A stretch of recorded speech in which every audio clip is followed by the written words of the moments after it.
आज पढ़ाएंगे हम भैया आप लोगों को कि solar radiation, heat balance, temperature मतलब कि क्या है, मतलब कि अर्थ में अलग अलग टाइप में गर्मी क्यों हो रही है, सर्दियां क्यों हो रही हैं, ऐसा क्यों है कि कुछ ही एरिया में ज़्यादा गर्मी पड़ती है, कुछ ही एरिया में लाइक एकदम मस्त रही ठंडी है, 6 महीने बर्फ़ है, 6 महीने कहीं पे 6 महीने दिन है तो कहीं पे 6 महीने रात है ना। तो ये वाली कहानी ऐसा क्यों?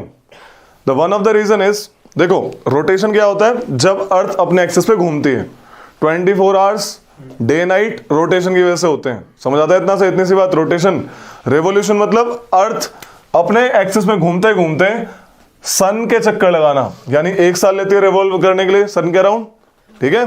So this is rotation and revolution. समझ आया रोटेशन रेवोल्यूशन क्या है मामला? रोटेशन की वजह से डे एंड नाइट हो रहे हैं, रेवोल्यूशन की वजह से सीजन्स आते हैं, summer, winter, spring and autumn. समझ आ रहा? रेवोल्यूशन क्यों आएंगे अभी बताएंगे।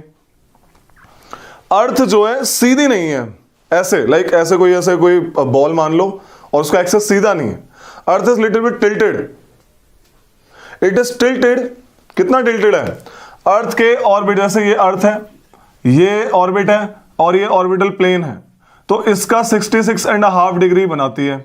और अगर इसके ऑर्बिटल प्लेन को परपेंडिकुलर खींचूं मैं यहां से तो ये हो जाए 23.5 डिग्री। तो कोई भी कुछ भी बोल देता है 23.5 डिग्री टिल्टेड है या फिर 66.5 डिग्री टिल्टेड है, बात सेम है बट रिस्पेक्ट बदल जाता है। प्लेन से एंगल बनाएंगे ऑर्बिट के तो 66 आएगा, और प्लेन की अगर परपेंडिकुलर खींचेंगे और उससे ऑर्बिट का एंगल बनाएंगे 23.5 डिग्री आएगा। समझ आया? तो टिल्टेड होने से देखो कहानी कैसे जमती है इसकी। जब अर्थ टिल्टेड है तो 4 डेट हमेशा याद रखना है, कभी कभी मैच द फॉलोइंग आती हैं, you can see in PYQ, ये match the following most of the time पूछ ली जाती हैं। These 4 dates 22 December, 21 March, 21 June and 23 September. मैंने पहले ही बताया, इस डायग्राम को हमेशा याद रखना। अर्थ, मैं क्यों बोलता हूं कि अर्थ बोल रहा हूं, जो सन है उसका अपरेंट मूवमेंट होता है किसके बीच में?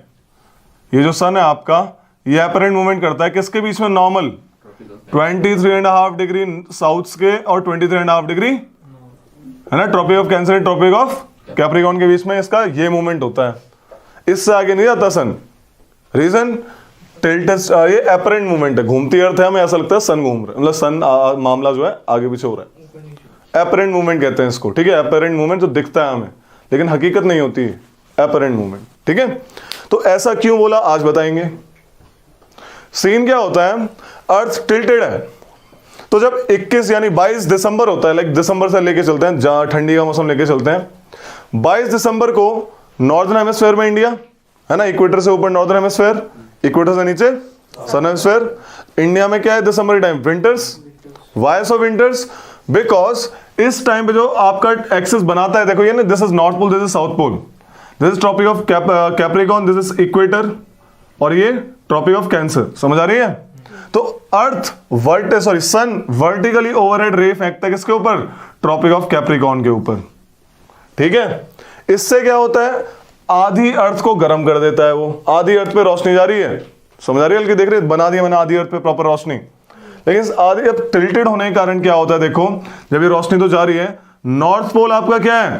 रात में है, और साउथ पोल बिल्कुल नॉर्थ पोल आपका रात में है, और साउथ पोल किसमें आ गया? दिन में आ गया। दिख रहा है ये? Why is it so? Because of tiltedness. अगर ये सीधा होता तो आधा आधा होता, लाइक हर जगह मामला बराबर होता। अर्थ टिल्टेड है, यही रीजन है नॉर्थ पोल में इस टाइम क्या रहेगी? पूरी रातें, नाइट, 6 मंथ का गैप हो जाता है लगभग, टिल्टेडनेस होने की वजह से। समझ आ गई? So this is the case. आपका ये मामला क्या है, ये जो मैंने शेडेड पोर्शन है ये आपकी रोशनी दिखा रहा है, रोशनी, ठीक है, रोशनी दिखा रहा है। तो सीन क्या है, आपका साउथ पोल यहां पे रोशनी में है, अर्थ की रोशनी, क्यों? क्योंकि आपका सन इस वक्त यहां पे है। अपरेंट मूवमेंट कहां है सन की? दिस इज 22 डेक दिसंबर। समझ आ गई किसी बात? दिख रहा है नॉर्थ पोल एकदम ऊपर के बाहर की तरफ है। So this is the case. अब इसका उल्टा लेते हैं, समर। समर में सन यहां पे है ना। हाँ, एक और चीज, इसको बोलते हैं विंटर सोल्स्टाइस। क्या बोलते हैं? इस डेट को विंटर सोल्स्टाइस कहते हैं। इस दिन रात बड़ी सबसे लंबी होती है, सबसे लंबी रात नॉर्दर्न हेमिस्फीयर में इस टाइम की होती है, सबसे छोटा डे होता है इस टाइम पे, ठीक है, कि इसके बाद मामला गर्मी की तरफ शिफ्ट होता है, उसके बाद थोड़ी थोड़ी रात छोटी हो जाएंगे, देर थोड़ी थोड़ी बढ़ते जाएंगे। इसके बाद सन जो है यहाँ पे तो आ ही गया ना, अब तो सन इधर जाएगा तो नॉर्दर्न हेमिस्फीयर की तरफ आएगा, यानी गर्मियों की तरफ आएगा। समझ आ रही है? अब यहाँ पे क्या है, गर्मी है सपोज, यानी दिस इज 21 जून। 21 जून को होता है समर सॉल्स्टिस, यानी समर। जून में क्या होता है हमारे यहाँ, गर्मियां होती है, समर इन नॉर्दर्न हेमिस्फीयर। इसको समर सॉल्स्टिस कहते हैं, यानी longest day of the northern hemisphere, not earth और the of the northern hemisphere. Why so? देखो यहाँ पे रोशनी आ रही है, नॉर्थ पोल टिल्टेड है, मैंने बताया कितना है, टिल्टेड है, राइट। और ये साउथ पोल आपका रात में चला गया, दिख रहा है? टिल्टेडनेस होने की वजह से सन तो आधा करेगा। अगर ये ऐसे होता मामला तो सब जगह बराबर मामला, सन दिखता सबको, लेकिन अर्थ टिल्टेड है, सन नहीं दिखेगा इन वाले लोगों को। अरे वीडियोस हैं यूट्यूब पे बड़ी फनी फनी, मतलब funny in the sense like लोग लाइक रात के 12 बज रहे हैं लेकिन सन चमक रहा है, ठीक है, तो मस्त वाला मामला है। देखना नॉर्वे वगैरह में देखना, वहां पे दिखेगा, शाम होती है ज्यादा से ज्यादा, रात नहीं होती, बड़ा मजा आता है। बड़े बड़े फिनोमेना, बड़े प्यारे फिनोमेना है। तो जब बेसिकली आपका यही शिफ्ट हो रहा है मामला, है ना, ऐसे सीजन बदल रहे हैं, जब 21 मार्च होती है इस टाइम सन डायरेक्टली इक्वेटर पे होता है। इक्वेटर किस पे? इक्वेटर पे उसकी रेज आ रही है, डायरेक्ट रेज जो आ रही है इक्वेटर पे आ रही है, क्योंकि नीचे आ रहा है ऐसे, तो 2 बार क्रॉस करेगा ना इस इक्वेटर को, तो एक बार आते वक्त, एक बार जाते वक्त, तो इसलिए 2 बार इक्विनॉक्स आते हैं, यानी इस दिन डे एंड नाइट बराबर होते हैं। ओके, स्प्रिंग आ गई, मार्च वाला सीजन होता है 21 मार्च, इसे कहते हैं equinox. Equinox equal, day and nights are equal, right. Autumn में भी यही होता है, क्योंकि वही मामला चेंज हो रहा है ऊपर से नीचे। इसकी वजह से आपका क्या होगा, सनलाइट अलग अलग जगह पे अलग अलग टाइम पे अलग अलग पहुंचेगी। देखो भाई कैसे भाई ध्यान से देखो, ये अर्थ है, मैं कहता हूं एक स्टेटमेंट की लैटिट्यूड के हिसाब से, जो लैटिट्यूड डिपेंड करती है सनलाइट पे, सही बात है, क्योंकि इनमें ज्यादा सनलाइट रहेगी, यानी जितनी छोटी लैटिट्यूड उतनी ज्यादा सनलाइट। 0 डिग्री इक्वेटर, ज्यादा सनलाइट में, ऊपर जाते जाएंगे थोड़ी कम होती जाएगी, लेकिन यहां पे और जाएंगे कम होती जाएंगी। रीजन इज बीइंग सन तो डायरेक्टली ओवरहेड यहीं पे है, डायरेक्ट जो रेज आ रही है उसकी आगे आ जाते स्लैंट हो जाएंगी, दिख रही है स्लैंट। अब स्लैंट का कारण क्या होता है, देखो इसके कारण बता रहा हूं।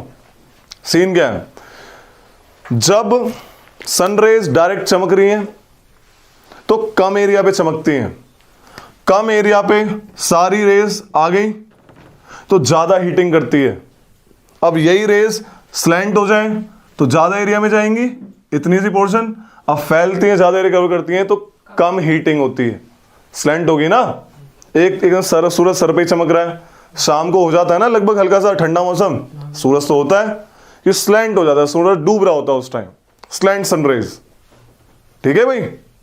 तो ये कहानी है, डिपेंडिंग ऑन लैटिट्यूड, लैटिट्यूड सबसे ऊपर वाली स्लैंट ज्यादा मिलेगी, हीटिंग कम होगी। यही रीजन है ये नॉर्थ पोल और साउथ पोल हमेशा परमाफ्रॉस्ट रीजन, बर्फ, क्योंकि बेशक वहां पे समर आ जाएगी लेकिन इतनी पावर नहीं होती उन सनराइज में इसको पिघला दे प्रॉपर तरीके से। No, they are the region of proper permafrost region, सदाबहार बर्फ नॉर्थ पोल साउथ पोल में। लैप्स रेट का भी तो पड़ता है ना, लैप्स रेट वो ट्रोपोस्फेयर तक है, लैप्स रेट का तो हर जगह है। अभी सुनो, पहली चीज तो ये कि वहां पे मामला क्या गड़बड़ हो रहा है। एक और गड़बड़ क्या हुई कि जैसे जैसे स्लैंट रेज दूर जाएंगी, यानी ज्यादा डिस्टेंस कवर कर रही है, नहीं कर रही है, तो ज्यादा एटमॉस्फेयर से पास होना पड़ेगा, ज्यादा अमाउंट ऑफ एटमॉस्फेयर से पास होना पड़ेगा, क्योंकि ये लेयर्स बढ़ जाएंगी उसकी प्रॉपर तरीके से, और यहाँ पे डिस्टेंस कम है, डिस्टेंस ज्यादा है, तो एटमॉस्फेरिक लेयर से ज्यादा पास करना पड़ेगा, तो एटमॉस्फेयर ज्यादा हीट एब्जॉर्ब कर लेगा पहले ही, या रिफ्लेक्ट कर देगा, तो पहुंचेगी तो नीचे बहुत कम। अभी बताएंगे इसको कि कैसे हीट आती है अर्थ तक, ओनली 50% ऑफ हीट पहुंच पाती है अर्थ पे, ठीक है, 65 मान के चलो, 35% पहले रिफ्लेक्ट हो जाती है, एब्जॉर्ब्ड और रिफ्लेक्ट, जैसे एल्बिडो कहते हैं, बहुत बार क्वेश्चन आता है व्हाट इज एल्बिडो, ठीक है। तो ये कहानी है आपका, ये एक डायग्राम समझो, लाइक समझ आ रहा है हल्का हल्का कि किस पे डिपेंड कर रहा है अर्थ का टेम्परेचर, ये इसको दिमाग में, सारी कहानी इस पे डिपेंडेंट है, सारी बेल्ट्स वगैरह सब कुछ इस पे डिपेंडेंट है। बना लिया ये लेकिन जब ये 23 सितंबर और 21 मार्च होता है, यस, उस टाइम पे तो नॉर्थ पोल और साउथ पोल पे डायरेक्ट रेज पड़ती है। बिल्कुल डायरेक्ट नहीं, ये डायरेक्ट वाला मामला नहीं है, ये लाइक स्लैंट, वहां पे तो स्लैंट ही जाएगा क्योंकि सामने चमक रहा है, समझ रहे हो। यहां पे जो नॉर्थ पोल साउथ पोल है, देखो क्या है ना, देखो ऐसे समझो, ये सन डायरेक्ट इक्वेटर पे चमक रहा है, समझ आ रही है, तो ये तो मामला जाएगा स्लैंट में ही हमेशा। दूर जाएगा तो रेस स्लैंट नहीं। मुझे नॉर्मल बताओ, जब शाम होती है क्यों रेस ऐसे स्लैंट हो जाती है, क्यों थोड़ी तपतपी कम हो जाती है, क्योंकि अर्थ ऐसे घूम रही होती है, समझ रहे हो, और सनरेज अलग हो जाती है। तो ये रीजन है। जितना दूर जाओगे, बॉल समझो ना, बॉल को चाहे यहां पे ले आओ, चाहे यहां पे ले आओ, चाहे यहां पे ले आओ, वो तो टिल्टेड है इसलिए मामला गलत हो जाता है, लेकिन जब सामने भी रखोगे वहां पे तो स्लैंट ही पहुंचेंगी। लाइक फॉर एग्जांपल दिस, ये है, अगर मैं इसको सामने रखता हूं, सन है, ठीक है, तो सन में क्या होगा, देखो ये स्लैंट एकदम स्ट्रेट आ रही है, अब ये बढ़ रही ना ऐसे, तो ये होता है हमेशा, this is the case always. बस यहां पे 6 महीने बर्फ और 6 महीने का कारण क्या है, ये टिल्टेड है। अच्छा ठीक है भैया, फिर ऐसे ही घूमेगी ना वो टिल्टेड ही। ठीक है, टिल्टेड रहती है, टिल्टेड घूमती है। यहाँ पे तो सामने ही आ गया एकदम, तो टिल्टेड का कुछ फर्क ही नहीं है उसको। यही वाला, ये एपीहेलियन वाला भी ये 22 दिसंबर इस टाइम पे दूर हो जाता है। एपीहेलियन इज डिफरेंट, वो अर्थ लाइक अर्थ सन से सबसे दूर है, वो है आपका 4 जुलाई, और सबसे पास है वो है 3 जनवरी, यानी पेरिहेलियन एपीहेलियन, ठीक है, वो अलग सिस्टम है, वो बताएंगे क्या है, वो ये नहीं है, ये दिस इज रेवोल्यूशन, वो मिलेनकोविच ऑसिलेशंस की वजह से होती है, बताएंगे उसके बारे में क्या होता है वो कहानी, पेरिलियन एपीलियन, ठीक है, पेरिजी एपोजी, वो मून से रिलेटेड है। तो ये कहानी समझ आई भाई, इस रिलेटेड सारी कहानी है, बस इतना समझो कि टिल्टेड की वजह से मामला क्यों गड़बड़ हो रहा है, समझ आ रहा है। ये डायग्राम याद रखना कि भाई ऐसे गड़बड़ हुई है कहानी, ठीक है। अब इसमें देखो कुछ पॉइंट लिख लो कि अर्थ की रेस अलग अलग क्यों पड़ रही है अलग अलग जगह पे। ये ऐसे रखने से रहता हाँ लिखो, the factors that causes variation in insolation on the surface of earth। Insolation मतलब इनकमिंग सोलर रेडिएशन, ठीक है भाई, देख लो इसको थोड़ा बता देते हैं। देखो रे, लो यार, तुम्हारा जो क्वेश्चन था ना आज क्लियर होगा, वो जो तुमने स्टार्टिंग में पूछा था, अरे हरिवंश, क्या भैया? CO2 वाला। देखो रे, सनरेज, इसको नोट डाल के बना लेना इसको बाद में, सनरेज और ये हमारी अर्थ छोटू सी, बताओ अर्थ बड़ी है सन बड़ा है? सन बड़ा है। ओ ओके, तो सनरेज से जो रेज आती हैं वो इनकमिंग आने वाली सोलर रेडिएशन है, और उन्हें क्या बोलते हैं, इंसोलेशन। क्या बोलते हैं और उन्हें?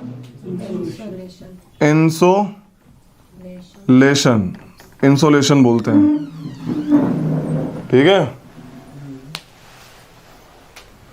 Good evening. तो आने वाली जो रेज हैं उन्हें इंसोलेशन बोलते हैं। इंसोलेशन की जो वेवलेंथ होती है वो शॉर्ट होती है। क्या होती है? ठीक है, इंसोलेशन की वेवलेंथ क्या है? They are of short wavelength. बहुत बार क्वेश्चन आया ये, ठीक है। तो हमारा एटमॉस्फेयर क्योंकि शॉर्ट वेवलेंथ है, इनको इजीली पास होने देता है। समझ आ गई? शॉर्ट वेवलेंथ के लिए हमारे एटमॉस्फेयर के लिए परमिट है एकदम कि आओ भाई, आ जाओ, सब आओ, ठीक है। तो incoming solar radiation insolation of short wavelength.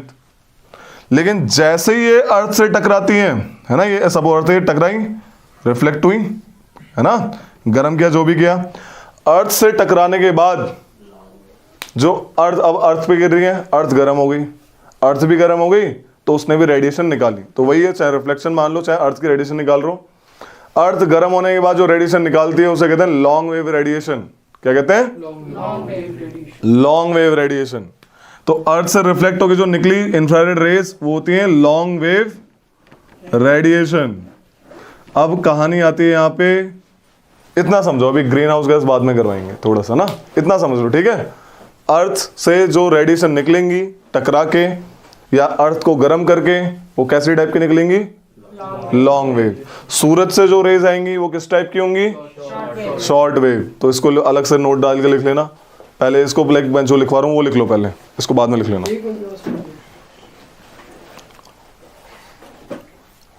बहुत इंपॉर्टेंट है वैसे, बताएंगे। Good, very good. एपिलियन, नहीं ये वाला पूरा पढ़ा था, वो बीच में बुक में देखे थे, वर्ड आया था ना जब ये, तब ये तो पढ़ लिया था कब आता है, पर ये नहीं पढ़ा कि मतलब आता कैसे। कोई नहीं, ठीक है रे। तो ये कहानी है। तो मैंने बताया अर्थ के सरफेस पे इंसुलेशन यानी आने वाली radiation, incoming solar radiation insulation किस किस फैक्टर्स पे डिपेंड करती है। नंबर 1 लिखो, rotation of the earth, rotation of the earth on its axis, वही है day night, rotation of the earth on its axis. Second, angle of sun rays, angle of sun rays. हाँ भाई अनुराग मुझे बताओ, सनरेज का अर्थ के लिए एंगल छोटा है तो ज्यादा हीटिंग करेगी या कम? एंगल छोटा है हाँ, तो ज्यादा हीट करेगी। Very good. अभी तुम अपने इसको दोबारा सोचना है इसको। देखो ये क्या है, सन, ये है अर्थ, ऐसे मान लो, ठीक है। ये सनरेज है, तो ये कैसा एंगल बना रही है? 90। और छोटा कहाँ होगा? अच्छा ठीक है, मैं उसको 90 समझ गए? तो बस भाषा का फर्क है, कॉन्सेप्ट समझ आ रहा है ना। तो जितना दूर जाएगी उतना छोटा एंगल बनाती जाएगी, तो जब छोटा एंगल बनाएगी तो हीटिंग कम होगी, है ना। ये देखो 90 डिग्री बना रही है यहाँ पे, तो 90 डिग्री बड़ा एंगल है। छोटा एंगल में यानी 0 डिग्री क्या होगा दिक्कत? स्लैंट सनरेज आएंगी, ऑब्लिक आएंगी, ठीक है। इसे ऑब्लिक कहते हैं, स्लैंट कहते हैं, normal. This causes less heating. तो समझ आया सेकंड फैक्टर किस पे डिपेंड कर रहा है? ये जो स्टार्टिंग के 2 फैक्टर हैं ये इसी कहानी पे डिपेंड करते हैं, बस उन्होंने अलग अलग दे दिया, ठीक है। And the third is length of day, जितना लंबा दिन उतनी ज्यादा हीटिंग। अरे ज्यादा लंबा दिन कहाँ होगा हमारे पास? समर सोल्स्टाइस 21 जून। समझ आ रही है कहानी? Fourth is transparency of atmosphere. क्या मतलब है इसका? कितना क्लियर एटमॉस्फेयर, जितना क्लियर एटमॉस्फेयर उतनी ज्यादा सनरेज आएंगी, यानी कि जिस एरिया में बादल होंगे वहां पे सनरेज कम आएगी कंपैरेटिवली। कहने को, देखो ध्यान से सुनो रे, कहने को जैसे अर्थ है, जैसे अर्थ है, कहने को इक्वेटर पे सबसे ज्यादा हीटिंग होनी चाहिए, होनी चाहिए नहीं होनी चाहिए, है ना, क्योंकि 2 बार क्रॉस मार रहे हैं यहाँ पे। लेकिन इक्वेटर पे सबसे ज्यादा हीटिंग नहीं होती, क्योंकि क्लाउड्स बनते रहते हैं वहां पे, इंसोलेशन सबसे ज्यादा फिर थोड़ा सा उसके ऊपर, हल्का सा ऊपर आती हैं, around tropics, tropic of cancer. ठीक है, ट्रॉपिक्स में आती हैं। समझ आई? इक्वेटर पे क्यों नहीं है? Because of this region, transparency of atmosphere. Cloud होंगे, सनरेज को रिफ्लेक्ट कर देंगे, रिफ्लेक्टिंग सर्फेस का काम करते हैं clouds. Last one is configuration of land in terms, configuration of land, configuration of land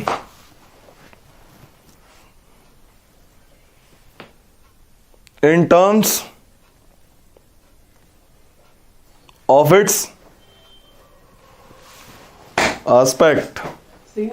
सही है, अरे शाबाशी दे रहे हैं। एस्पेक्ट ये तो पता है, लैंड वाली जो मैंने बताया था, land heats faster and cools faster than sea. तो इससे क्या पता लगा? सब मुझे देख के बताओ, नॉर्दर्न हेमिस्फीयर में ज्यादा लैंड एरिया, साउदर्न में ज्यादा लैंड एरिया है? सिंपल सी बात है। तो हीटिंग इफेक्ट नॉर्दर्न हेमिस्फीयर में ज्यादा होता है, इसका कहानी का ये मतलब है, ठीक है। सारी कहानी अब तुम्हें हल्का हल्का फैक्ट तुम्हें पता है, अब रिलेट करना है हल्का हल्का, ठीक है। समझ रिलेट हो रहा है ना भाई? जहां नहीं होगा पता बताने का है। तो this is the factors which leads to insolation on the earth, ठीक है भाई, ये चीजें हैं। अब है भाई एटमॉस्फेयर कैसे गर्म और ठंडा होता है, एटमॉस्फेयर कैसे गर्म और ठंडा होता है, ये बड़ा इंपॉर्टेंट है, और सब इसी से रिलेटेड है कहानी। वो इंसुलेशन बताना, वो इंसोलेशन क्या बता? हाँ लिख लो, ये लिख लो फटाक से, बताना लिखना है, लिख लो फटाक से। हाँ अभी नोट डाल के लिख लो साइड में, बिल्कुल। Heating and cooling of atmosphere. Atmosphere 3 चीज से हीट होता है भाई। एटमॉस्फेयर क्या होता है? Atmosphere, what is atmosphere? Envelope of air, envelope of air around the earth surface, ठीक है। कितनी लेयर होती है? लेयर मतलब 5 बताओ। ट्रोपोस्फेयर, स्ट्रेटोस्फेयर और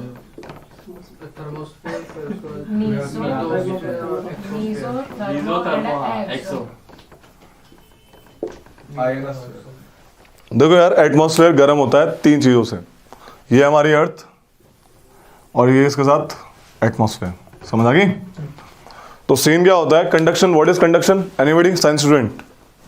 conduction is transfer of heat, molecule accept होते चले जाते हैं वहाँ पे। Transfer of heat from a hotter body to the colder body until, कब तक होएगी? एक टाइम बराबर हो जाए ना, अंटिल इक्विलिब्रियम, लाइक दोनों बॉडी का टेम्परेचर सेम नहीं हो जाता। और इसमें क्या चीज आएगी? या तो दोनों बॉडी का टेम्परेचर सेम हो जाए या फिर कांटेक्ट टूट जाए। कांटेक्ट टूट जाएगा तो ट्रांसफर कैसे होगी? तीसरी बॉडी नहीं, बॉडी नहीं भैया, दो ही बॉडी में मामला हो जाएगा। ठीक है, तो ये दो पॉइंट है बेसिक। ट्रांसफर ऑफ हीट होती है इसमें। Conduction is transfer of heat from point A to the point B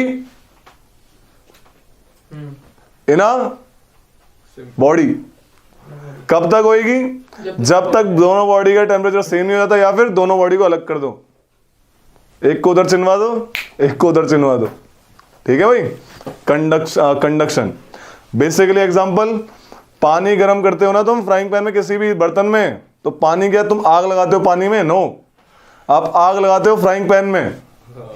कोशिश कर रहे हो अच्छी बोलने की। ठीक है, आग लगाते हैं फ्राइंग पैन में, तो हीट की वजह से पानी भी गर्म होता है। पानी टच में है फ्राइंग पैन के, समझा? इसलिए पानी गर्म होता है। उसका हैंडल भी गर्म होता है।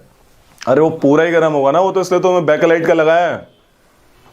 ये भैया एक तुम्हारा टूट गया बैकलाइट का हैंडल, बदल वालो भाई। ठीक है, कर लेते हैं भैया। ठीक है। अब एटमॉस्फेयर कैसे कह रहा है? कपड़ा यूज कर लेते हैं भैया। और बचते बचाते रखते। सुन लो, तो कंडक्शन में हीट ट्रांसफर होती है। कैसे हो रही? देखो रे इधर, हमारे सन ने, मैंने बताया था क्या करता है, कैसे किस टाइप की वेवलेंथ की भेज रहा है नीचे? Insulation, short wave. अर्थ गर्म होती है, इसकी वजह से अर्थ गर्म होती है तो खुद में से हीट रेडिएट करती है। समझ आ रही है?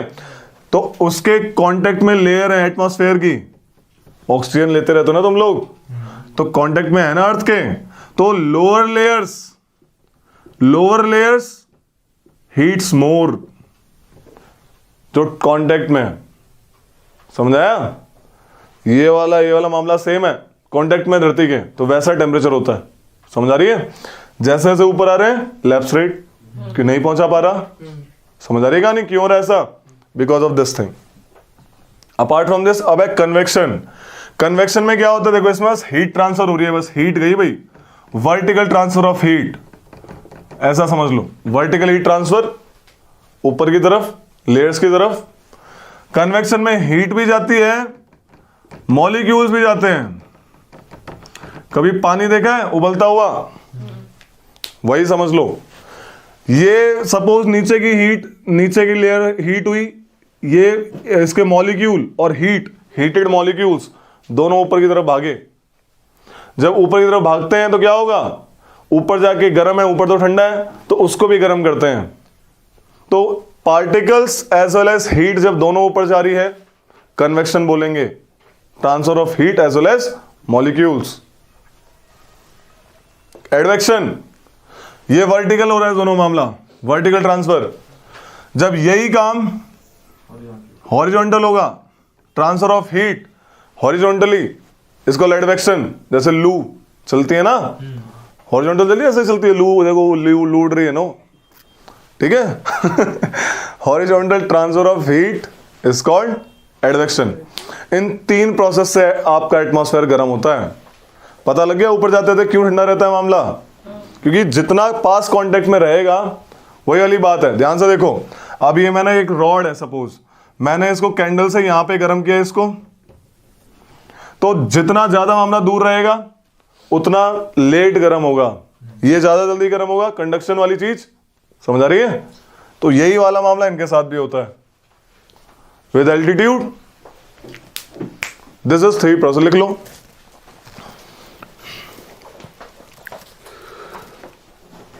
द एटमॉस्फेयर, यही है, द एटमॉस्फेयर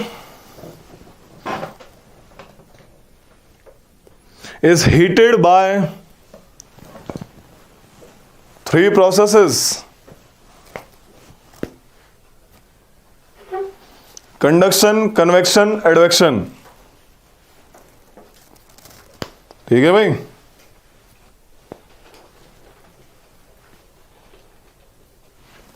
अब इसमें वही वाला वो बता ही देता हूं साथ में तुमको, जो मैंने वो ग्रीन हाउस गैस छेड़ा था। ये देखो, ये अर्थ, यहां पे आई सन, सन की रेज आई, कैसी है ये? इसको इंसोलेशन बोला गया। इंसोलेशन किस टाइप की है? शॉर्ट वेवलेंथ, है ना। इसने अर्थ को गर्म किया, अर्थ ने भी फिर हीट रेडिएट कर। देखो दो वर्ड बोलते हैं, या तो रिफ्लेक्ट होके गई, लेकिन होता क्या एक्चुअल में क्या होता है, जब सन अर्थ को गर्म करता है, अर्थ एक रेडिएटिंग बॉडी बन जाता है, वो हीट रेडिएट करता है। तो जो अर्थ गर्म होके हीट रेडिएट करती है, छोड़ती है, उसे क्या बोलेंगे? Long wave radiation. कैसी है?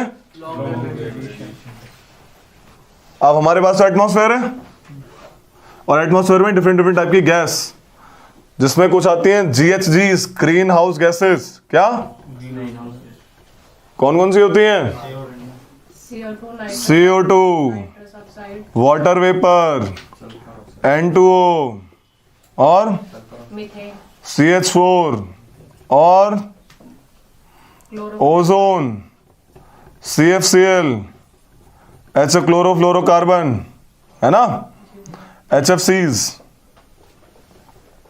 ये आपकी green house gases. Ozone is also green house gas. कमाल की बात।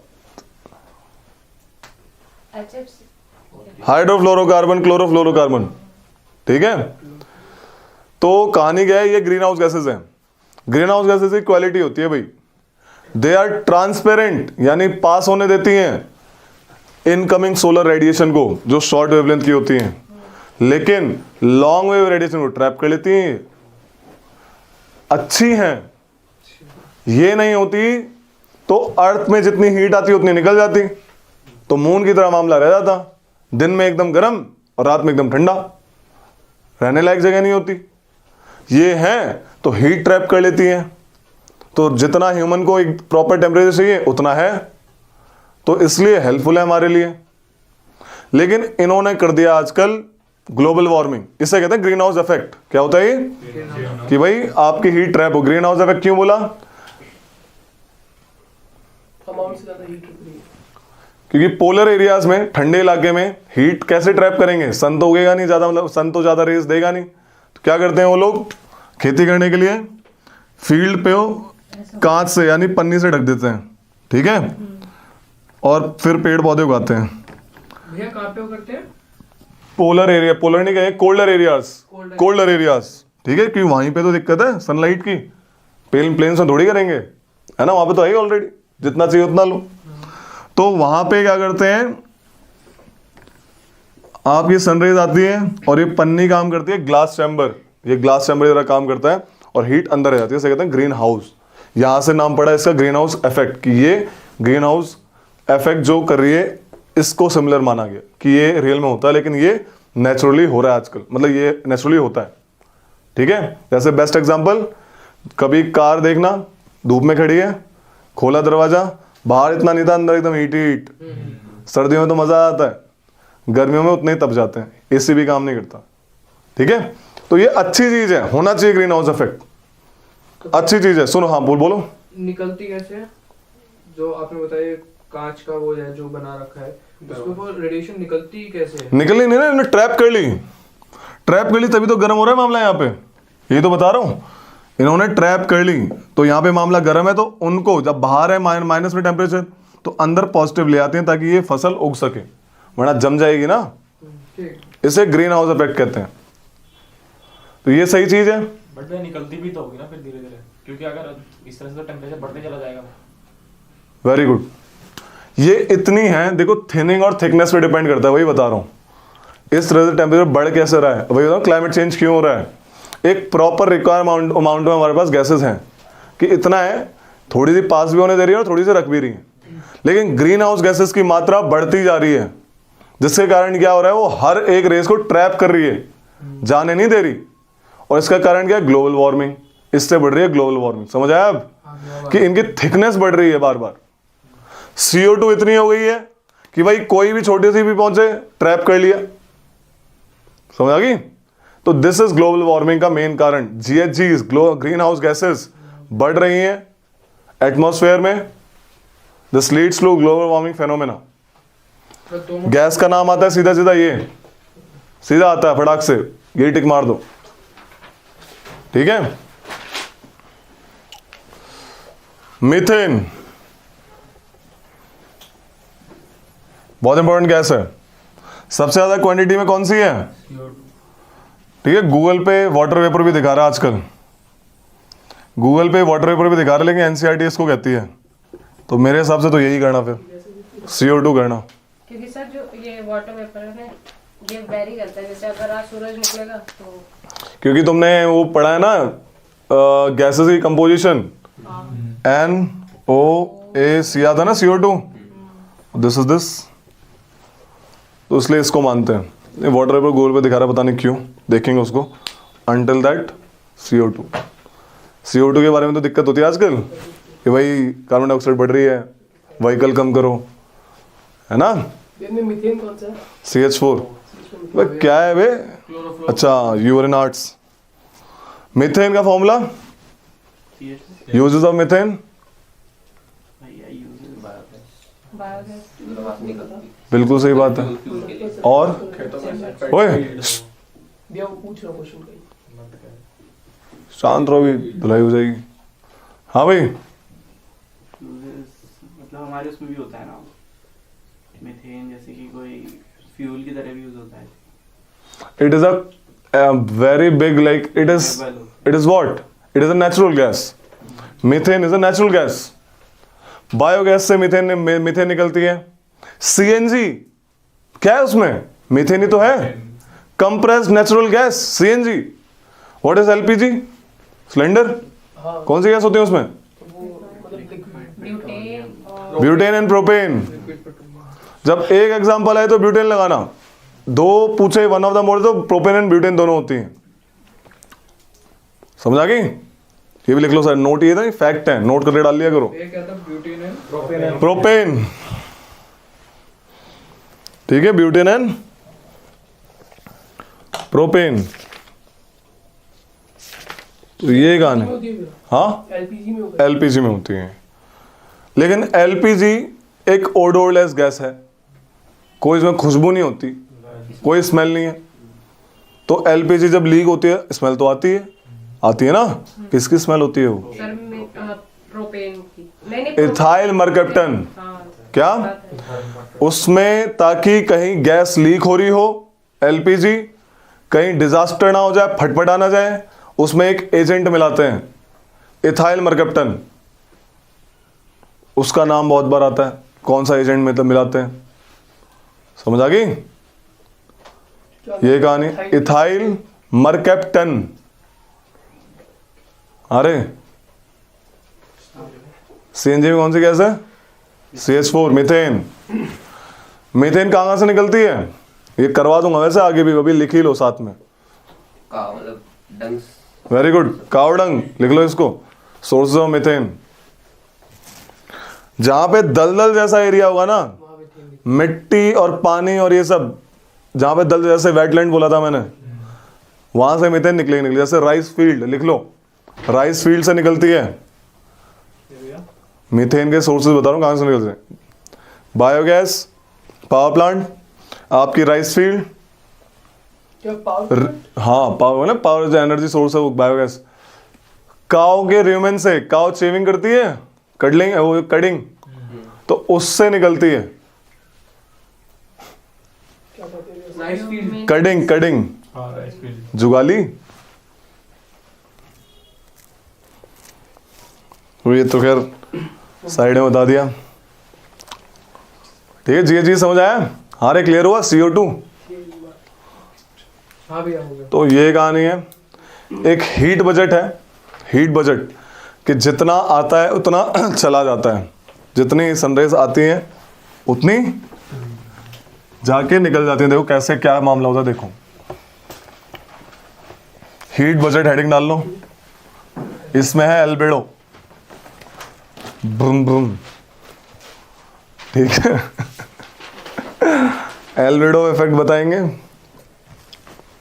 टेंशन नहीं लेना, सारा होगा। हीट बजट, तो मान लो सन ने 100% रेज भेजी नीचे, मान लिया। इसमें से कुछ रेज जब एटमॉस्फेयर में, देखो ये दिस इज अर्थ, अर्थ ये इसके आसपास एटमॉस्फेयर, समझ आ रही है। तो अब सीन क्या है भाई, जब सन ने कुछ भेजी 100% नीचे आई, सपोज जितनी भी है उसको हमने 100% मान लिया, कितनी रेज आ रही है लगभग, ठीक है।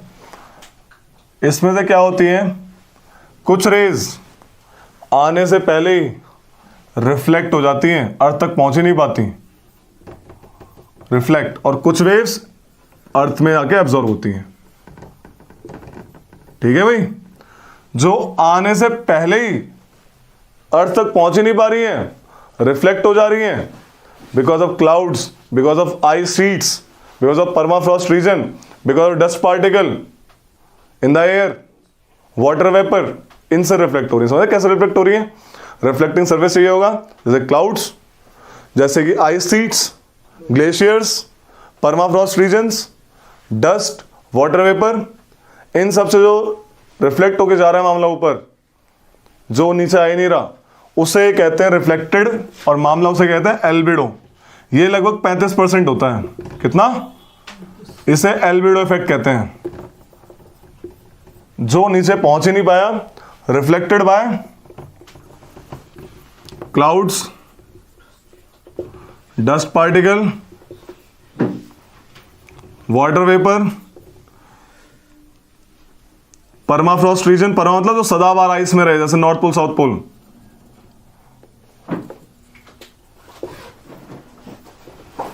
ग्लेशियर वगैरह,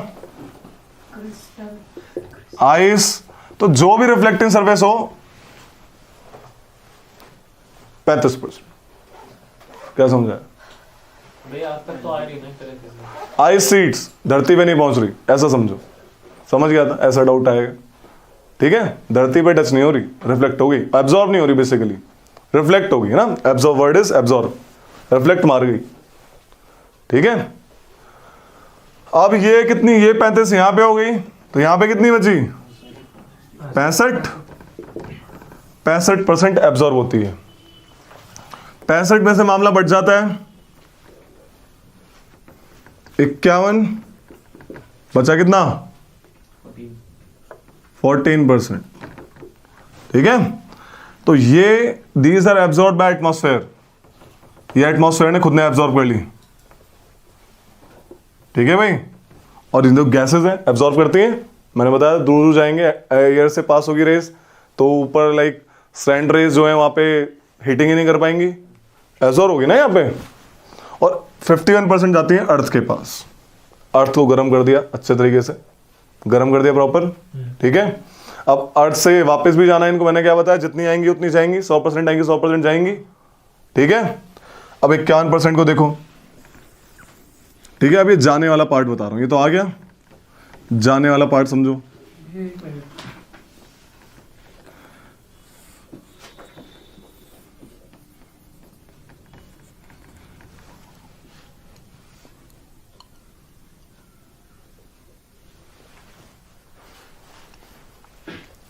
भैया 14% एब्जॉर्ब किसने करा है?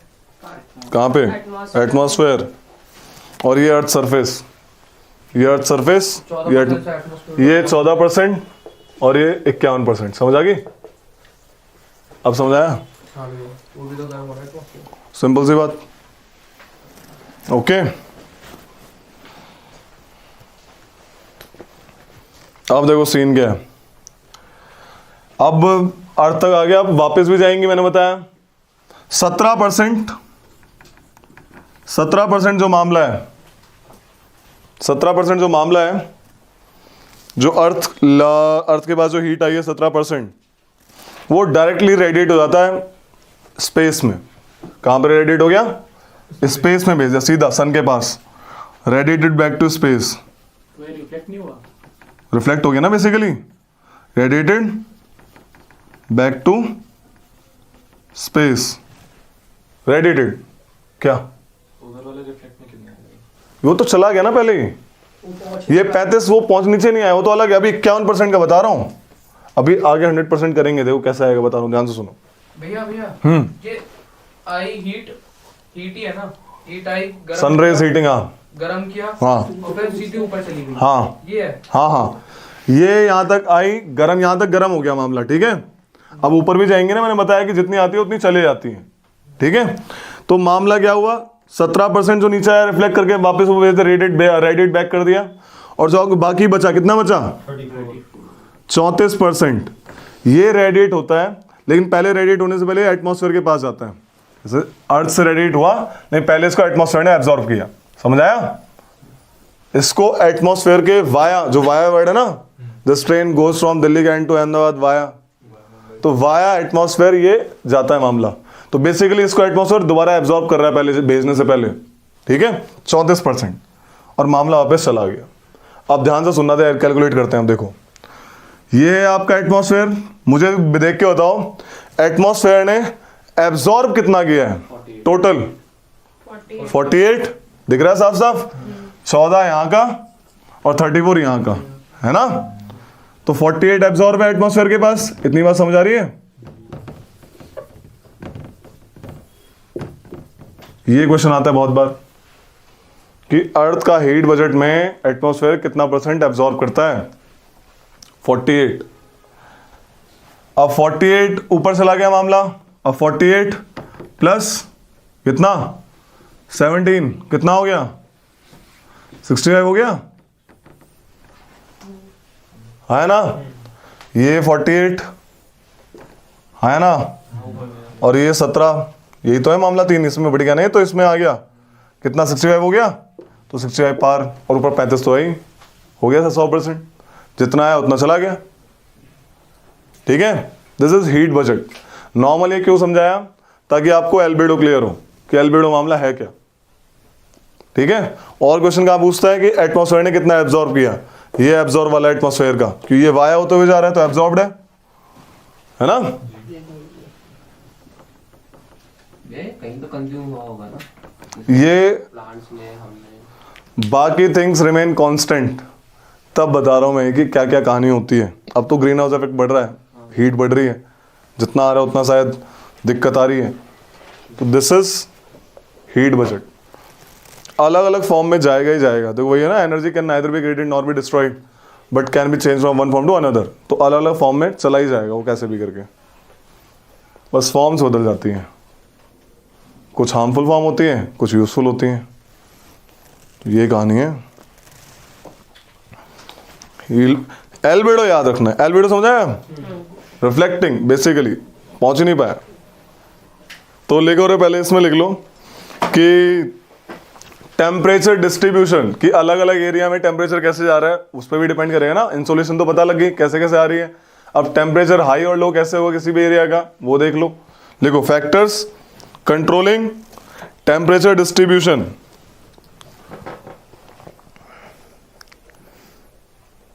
Factors controlling temperature distribution. Number 1 latitude of a place, latitude समझ आ रहा है इतना सा, 0 डिग्री पे सन है तो ज़्यादा गर्मी होगी वहाँ पे उस तरफ, लैटिट्यूड। नंबर 2 एल्टीट्यूड, इसमें बगल में लिख दो लैप्स रेट। कंडक्शन मैंने बताया जितना पास होगा उतना ज़्यादा गर्म होगा, जितना ऊपर जाओगे कम गर्म होगा।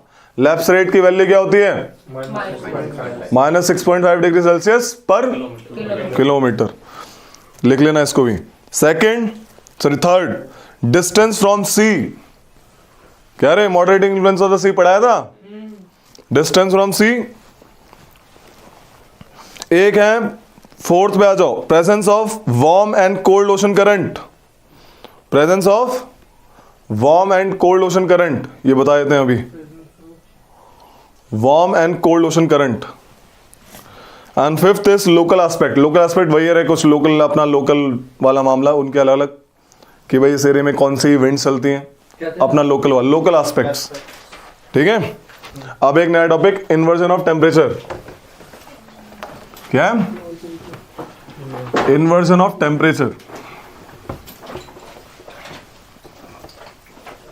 टेम्परेचर इन्वर्जन देखो, नॉर्मल केस में क्या होता है, हम ऊपर जाते हैं मामला ठंडा होता जाता है ना। With increase in altitude temperature increases, गिरते हैं, ठंडा हो जाता है, क्या होता है, ठंडा होने जाता है, डिक्रीज और इंक्रीज, टेम्परेचर डिक्रीज होता है। फिर ठीक है। तो ठंडा हो जाता है तो पता है। ठीक है, उसका कहते हैं normal lapse rate, normal condition. एक टॉपिक है inversion of temperature, inversion of temperature. ठीक है, क्या कहानी होती है इसमें, उल्टा हो जाता है, जैसे ऊपर जाएंगे गर्म होगा। ठीक है, जैसे ऊपर जाएंगे मामला क्या होगा, गर्म होगा। कैसे, क्या होता है, कुछ कंडीशंस हैं, जब लॉन्ग विंटर नाइट्स होती हैं, लंबी ठंडी रातें, या फिर क्लियर स्काइज, मतलब ये सारी एक साथ हैं, उस दिन क्या होगा, क्लियर स्काइज, उस दिन एयर स्टिल होगी, विंड नहीं चलेंगी, एयर इज स्टिल। उस दिन क्या होगा भाई, ठंडियों का मौसम है, मामला ठंडा है, तो कंडक्शन की वजह से क्या होता है, अर्थ अपनी सारी हीट रेडिएट कर देती है, सारी ऊपर फेंक दी, विंड भी नहीं चल रही, कुछ भी नहीं चल रहा, लंबी रातें हैं। तो अर्ली मॉर्निंग में क्या होता है, अर्थ ठंडी होती है एयर अबव इट, क्योंकि रेडिएट करती है ना हीट भेज दी, तो ऊपर की लेयर के पास हीट ज्यादा है then earth. This is called inversion of temperature. उल्टा हो गया ना, ये बहुत छोटा फिनोमेना होता है, बहुत कम टाइम के लिए, 1 और 2 आवर्स। इस केस में क्या होता है, फॉग वाली कंडीशन हो जाती है। फॉग, अर्ली मॉर्निंग में देखेंगे तुम्हें फॉग वगैरह, कोहरा होता है, कोहरा बनने का कारण ये है इन्वर्जन ऑफ टेम्परेचर। ठीक है, ऊपर वाली लेयर्स कंपैरेटिवली गर्म होती है, इससे कोहरा बन जाता है, लॉन्ग विंटर नाइट्स। जैसे ही सूरज आता है, सुबह हो गई, तो अर्थ को गर्म करता है, वही लैप्स रेट शुरू हो जाता है ना, कुछ टाइम के लिए। तो this is inversion of temperature. लिख लो इसको, इन्वर्जन ऑफ टेम्परेचर। इसमें लिखो inversion of temperature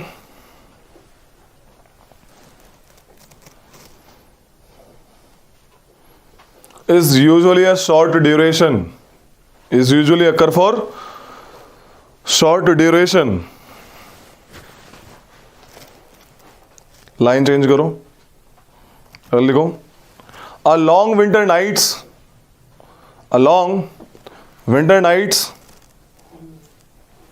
with clear skies, long winter nights with clear skies and still air, वे कैसे मुस्कुरा रहा है बे, हैं? तो क्या लिखा, clear sky, still air.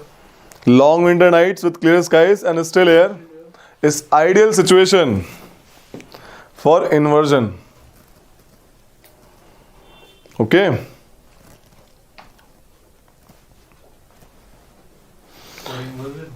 For inversion of temperature. तो इसका यही नाम है बस, और कोई नाम? यही आएगा सीधा कि क्या कंडीशन होती है इन्वर्जन ऑफ टेम्परेचर के लिए।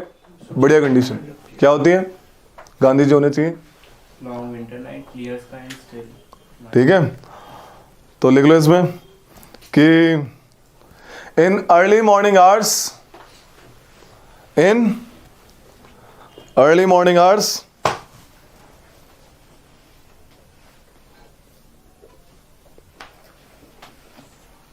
the temperature of earth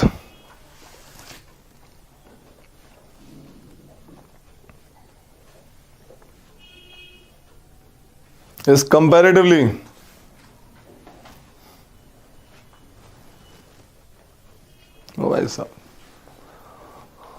lesser than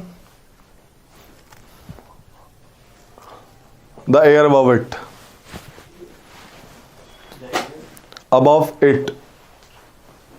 है ना। फॉग फॉर्मेशन अकर्स, कोहरा आता है भाई, सही है। ठीक है, एक टर्म है आइसोथर्म मतलब आइसो मतलब सेम, थर्म मतलब टेम्परेचर। जब भी डिफरेंट एरियाज को देखो, इधर सपोज ये पाकिस्तान, ये इंडिया, ये बांग्लादेश, ये चाइना, सब हमारा, तो जब सबका मैंने ऐसे कनेक्ट कर रहा हूँ और बोला ये आइसोथर्म है और बोल दिया इसका 27 डिग्री सेल्सियस, दैट मीन्स ये जो पॉइंट जिस पे लाइन जा रही है उसका टेम्परेचर सेम है 27 डिग्री सेल्सियस। समझ आ गया? लिख लो आइसोथर्म्स, लिखो isotherms.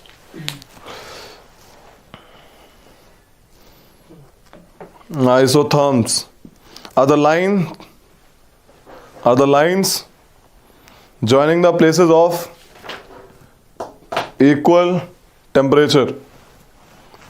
Isotherms are the lines joining the equal temperature. इसका उल्टा isobars are the lines joining the places of equal pressure. समझ गए? तो अब बनाते हैं अर्थ। इस डायग्राम को बना लो और इस डायग्राम की हेडिंग डालो pressure belts and general circulation of the earth. Pressure belts and general circulation of the अर्थ।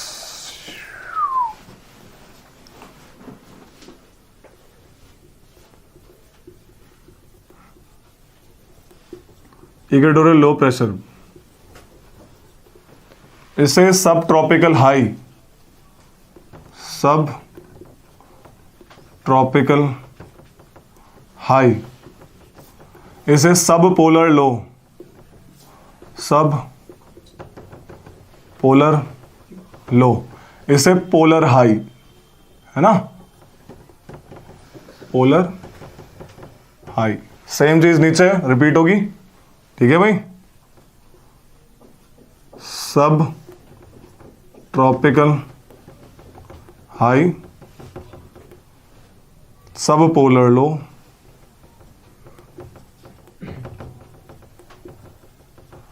तो हिमांशु की शादी होगी रे? क्या भैया? उसकी हिमांशु की? भैया अभी कहाँ? ओके ओके, बाल बढ़ा के रखता है ना वो। अभी नहीं करेगा भैया वो, ज़्यादा तो उसके आसार वो करेगा ही नहीं। क्यों? ऐसा कुछ दिल का दर्द शेयर करा था तुमसे? हाँ भैया। क्या बोला हो? भैया कभी कभार मिल जाते हैं ना, अब तो बैठना मिलना बहुत कम हो गया।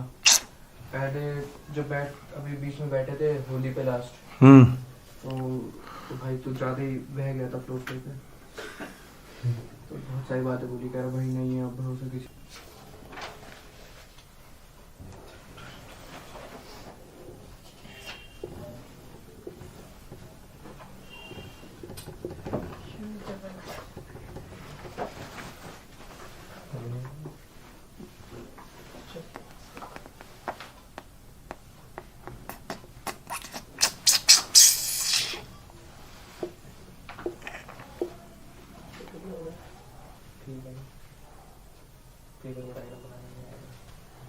परफेक्ट। सेम काम यहाँ होता है, ठीक है?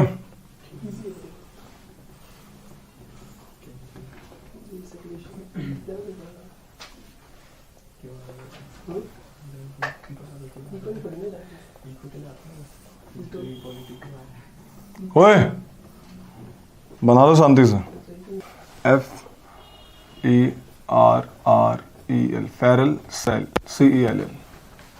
ये पोलर सेल है, ऊपर वाले तो नॉर्मल। Polar cell. ये नेट पे मिलेगा डायग्राम ये वाला? दे देंगे भाई पोलर। ये डायग्राम मजा नहीं है इसमें?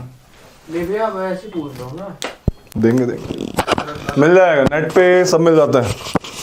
जो नहीं मांगते वो भी आ जाता है साथ में रेफरेंस, ठीक है? बना लो इसको।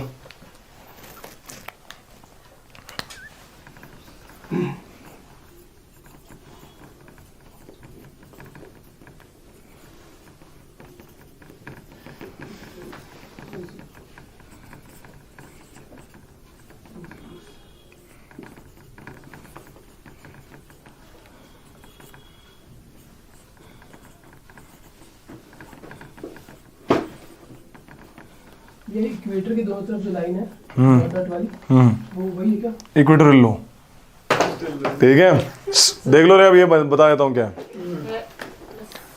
There is a general circulation of pattern of winds, कि ये विंड 24 आवर्स 365 डेज रहती है अर्थ के आसपास, अर्थ के एटमॉस्फेयर में मामला रहता है। क्यों? Because of differential heating of earth. Differential अलग अलग एरिया में अलग अलग हीट पहुंच रही है, नॉर्मल समझ आता है? विंड्स यानी हवा, यानी कि air when moves moving air is called wind, ठीक है, still air moving air is called winds. समझ आ रही इतनी सी बात? तो विंड्स मामला जो है वो थ्रू आउट द ईयर, कुछ हमारे पास ऐसा है मामला कि थ्रू आउट द ईयर है। क्यों? क्योंकि थ्रू आउट द ईयर हमारे पास प्रेशर बेल्ट डेवलप है। हमें पता है सन 23 से 23 के बीच में रहता है, उससे ऊपर नहीं आता, तो उसके हिसाब से प्रेशर बेल्ट डेवलप हो गई है। इतना तुमको मैंने पहले ही बता दिया, जहां पे टेम्परेचर ज्यादा होगा वहां पे प्रेशर क्या होगा, है ना, सिंपल सी बात। तो देखो अब ये क्या लिखा है, इक्वेटोरियल लो प्रेशर बेल्ट, है ना। ये बेल्ट्स हैं जो डेवलप हो रखी हैं, ओके। ये छोटा छोटा शिफ्ट करती हैं, जैसे जैसे सन ऊपर से नीचे जाता है यहाँ थोड़ा, अगर जैसे सन यहाँ पे चमक रहा है अराउंड 23.5 पे, तो ये थोड़ी सी प्रेशर इक्वेटोरियल लो थोड़ा और आगे आ जाएगा, इस तरफ आ जाएगा। समझ आ गई? मात्र 5 डिग्री शिफ्ट करती है, जिसकी वजह से मेडिटेरियन क्लाइमेट बनता है। Shifting of pressure belt, this phenomena because of movement of sun, apparent movement of sun. बताएंगे क्या है, खैर। तो ये चीज है।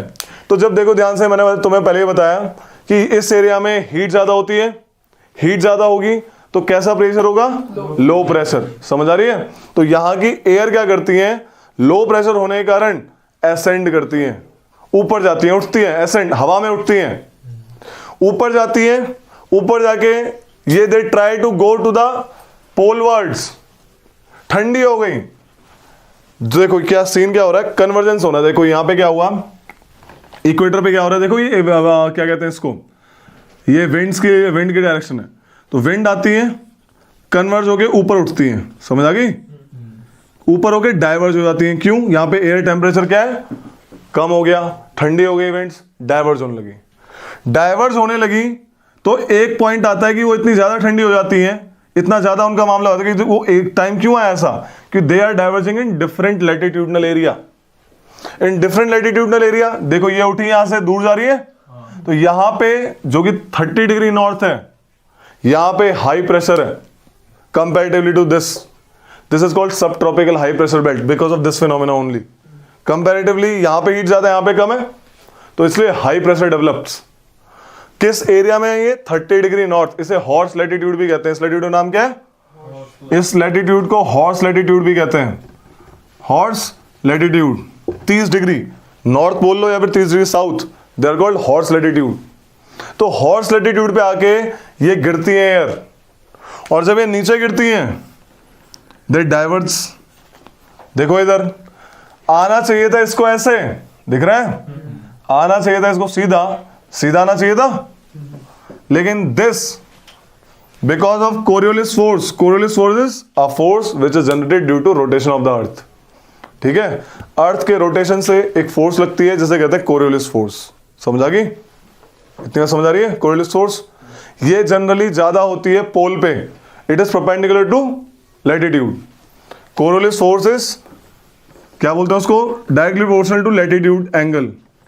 जितनी लैटिट्यूड उतनी ज्यादा फोर्स। दिख रहा है? इक्वेटर पे 0 तो 0 इक्वेटर पे नहीं होती बिल्कुल भी। समझ आ रही है? और यही कारण है यहां पे ट्रॉपिकल साइक्लोन नहीं बनते, इक्वेटर में कभी साइक्लोन नहीं आएंगे। इस साइक्लोन होता है घुमावदार चीज, यहां पे घुमावदार मतलब बताएंगे क्या क्या।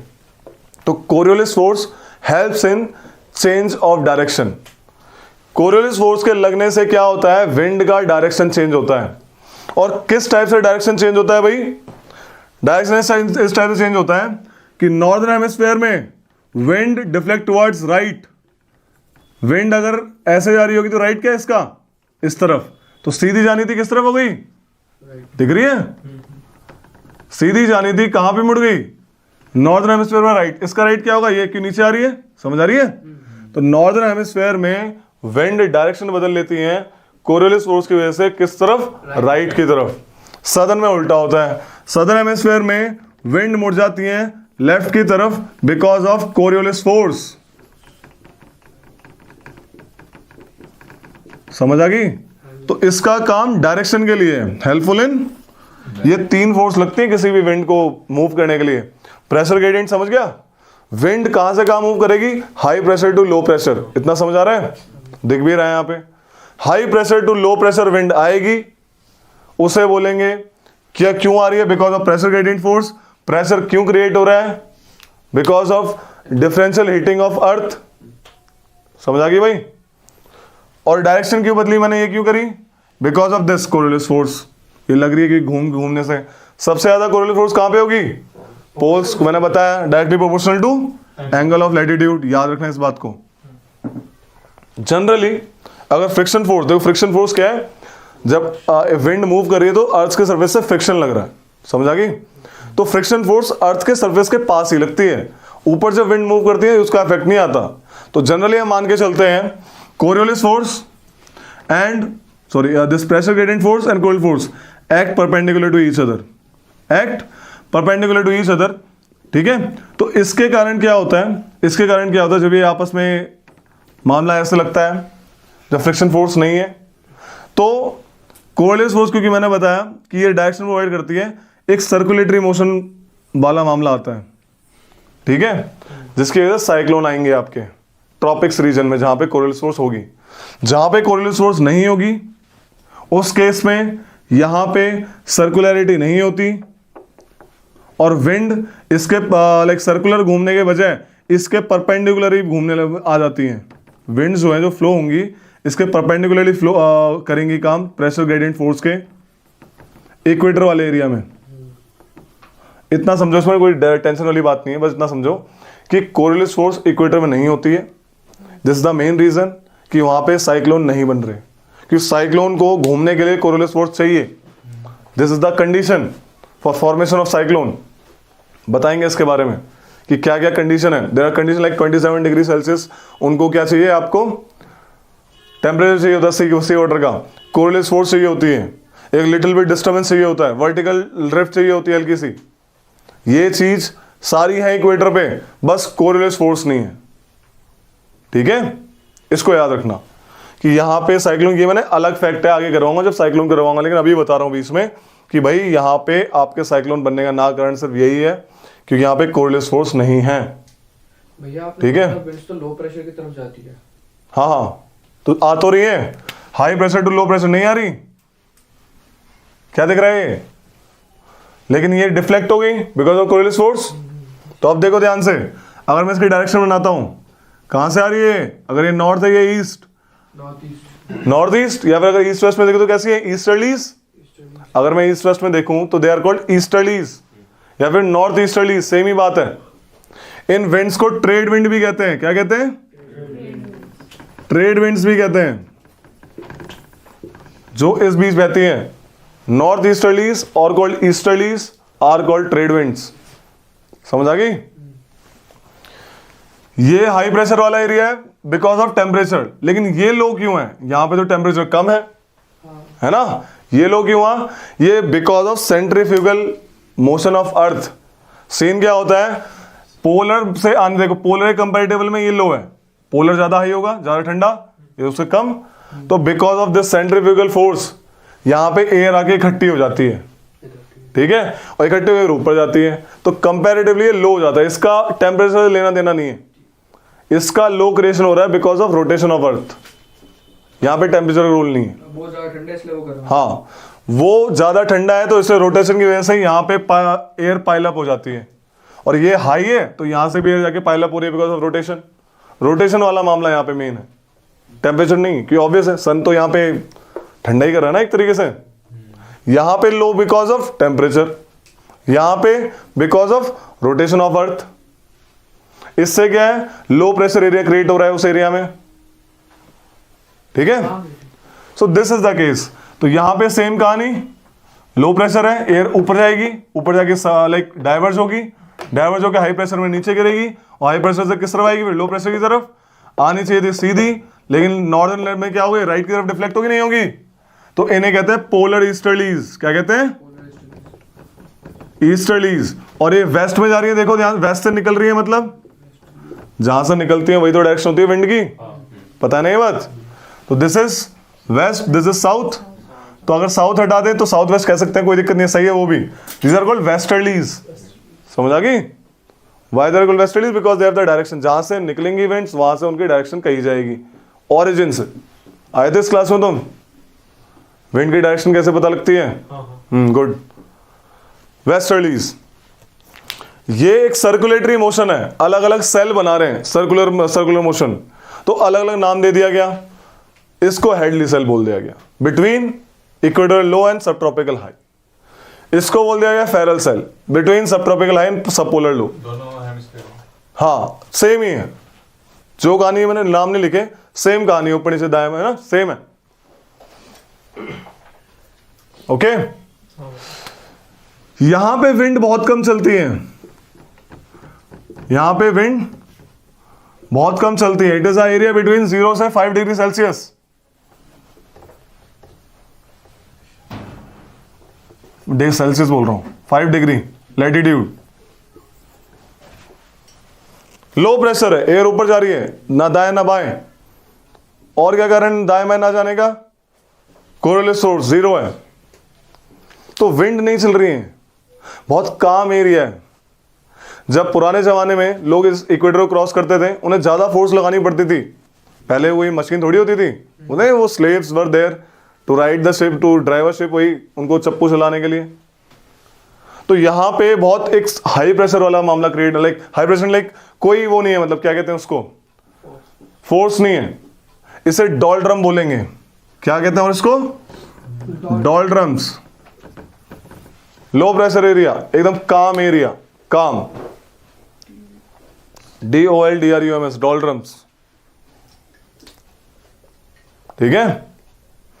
जब ट्रेड विंड का पता लग गया था यार, तो लोग ट्रेड विंड का सहारा लेके, कि पहले तो क्या दिक्कत थी, मशीन लाइक स्टीम इंजन नहीं था जब, ठीक है, तो सेलिंग करते थे इनसे, क्योंकि ये तो 24 घंटे चली रही है, तो they use this winds to do the trade. ठीक है, महीने रुकते होंगे फिर तो? बिल्कुल। मॉनसून जैसे ही डेवलप हुआ, ट्रेड बढ़ गया इंडिया का। ये सिग्निफिकेंस है मॉनसून का। रिटेटिंग में उल्टे निकल गए, कमिंग में आ गए, सिंपल सी बात है ना। इनका डायरेक्शन भी बदलता है भैया? इनका हल्का शिफ्टिंग ऑफ बेल्ट होती है। नहीं, जैसे सब ट्रॉपिक से आ गए हम इक्वेटर पे, सब ट्रॉपिकल से।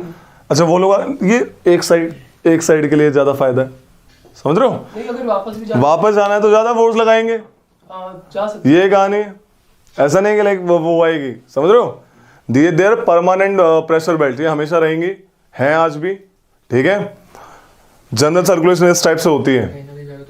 जैसे जैसे सन, देखो ये जो बेल्ट बनेगी, ये वहां बनेगी जहां पे सन होगा। सन शिफ्ट करता है तो हल्की हल्की कभी इधर चली जाती है, कभी इधर चली जाती है, थोड़ा नीचे 5 डिग्री से 5 डिग्री ऊपर नीचे होता है। इसे कहते हैं शिफ्टिंग ऑफ बेल्ट। ठीक है भाई, they are general circulation pattern of earth.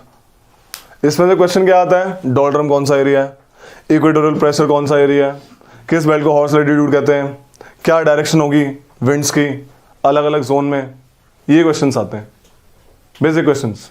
Sir जब सूरज यहाँ पे जाएगा, सब ट्रॉपिकल हाइट्स पे जाएगा सूरज, तो वहाँ पे सब ट्रॉपिकल हाई पे नहीं जाएगा, वो देखो 30 डिग्री लिखी है मैंने, ना कि 23। अब देख लो एल नीनो क्या होता है। ठीक है, मतलब विंड्स बता रहा हूँ, लेकिन कितने टाइप की विंड अर्थ में चल रही हैं। ये था जनरल सर्कुलेशन, जिन्हें कहते हैं प्लेनेटरी विंड्स। क्या कहते हैं? दीज ऑल विंड, ये जो विंड है सारी की सारी, these are called trade winds, है ना, या फिर easterlies, these are called westerlies, these are polar easterlies. और ये सारी की सारी क्या है? Planetary winds. एक तो प्लेनेटरी विंड चलती है, दूसरी टाइप चलती है सीजनल विंड, जैसे कि अपना मॉनसून चल रहा है। मॉनसून, अब मॉनसून है, उसमें एक फेनोमेना है El Nino. El Nino phenomena वो क्या है देख लो, अभी बता देते हैं। मिटा दो इसको। ये 3 फोर्स समझ आई। प्रेशर ग्रेडियंट क्या है? जिसकी वजह से फोर्स लग रही है, high pressure to low pressure wind जा रही है। कोरियोलिस फोर्स का काम स्पीड में कुछ भी नहीं है। कोरियोलिस फोर्स क्या करेगी? जहां पे डायरेक्शन बदलेगी बस, राइट की तरफ, नॉर्दर्न हेमिस्फीयर में राइट, सदर्न हेमिस्फीयर में लेफ्ट, इतना याद रखना। Perpendicular to latitude, higher the latitude higher the coriolis force, lower the latitude nil the coriolis force. ये कहानी है। फ्रिक्शनल फोर्स कहां पे एक्ट करेगी? जहां पे लोअर सरफेसेस में, वरना फ्रिक्शन कैसे लगेगा? ये कहानी है। तो जेट स्ट्रीम चल रही है ऊपर, उनमें थोड़ी लगेगी frictional, like frictional forces. Up to 1 to 2 kilometre वाली विंड्स में लगेगा फ्रिक्शन फोर्स, उससे ऊपर नहीं लगेगा।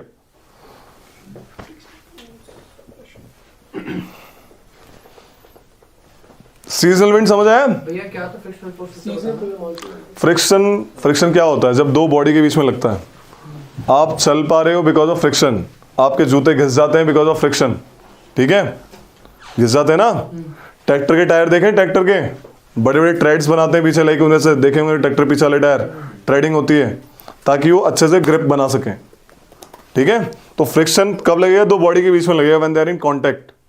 तो जैसे जैसे ऊपर जाएंगे कांटेक्ट घटेगा, नीचे वाली विंड्स पे ज़्यादा फ्रिक्शन लगेगा जो नीचे बह रही है, दिस इज फ्रिक्शनल फोर्स। तो वो अपोज करती है विंड का मूवमेंट, उनकी स्पीड कम करती है। ट्रेड विंड्स हो गई ना, हाँ यहाँ से लेके यहाँ नीचे सब ट्रॉपिक। बिल्कुल, ये ट्रेड विंड्स हैं, ये ट्रेड विंड्स। ये जो 60 और 90 के बीच में पोलर ईस्टर्लीज है, हाँ, ये पोलर ईस्टर्ली, ये वेस्टर्लीज। ये पोलर वेस्टर्लीज है। पोलर वेस्टर्ली कुछ नहीं है, बस ये वेस्टर्लीज।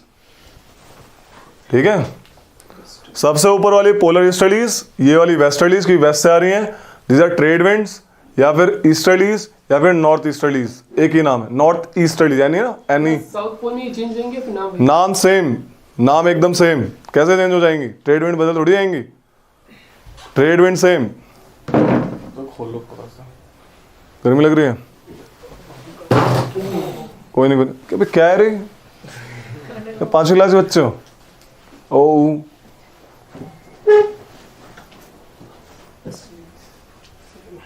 बड़े हो जाओ, छोटी छोटी हरकतें मत करो। कोल्ड करंट आ रहा है, बंद कर दो।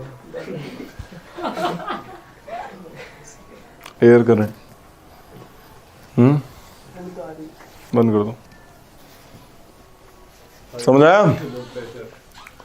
क्या बताने वाला था? El Nino.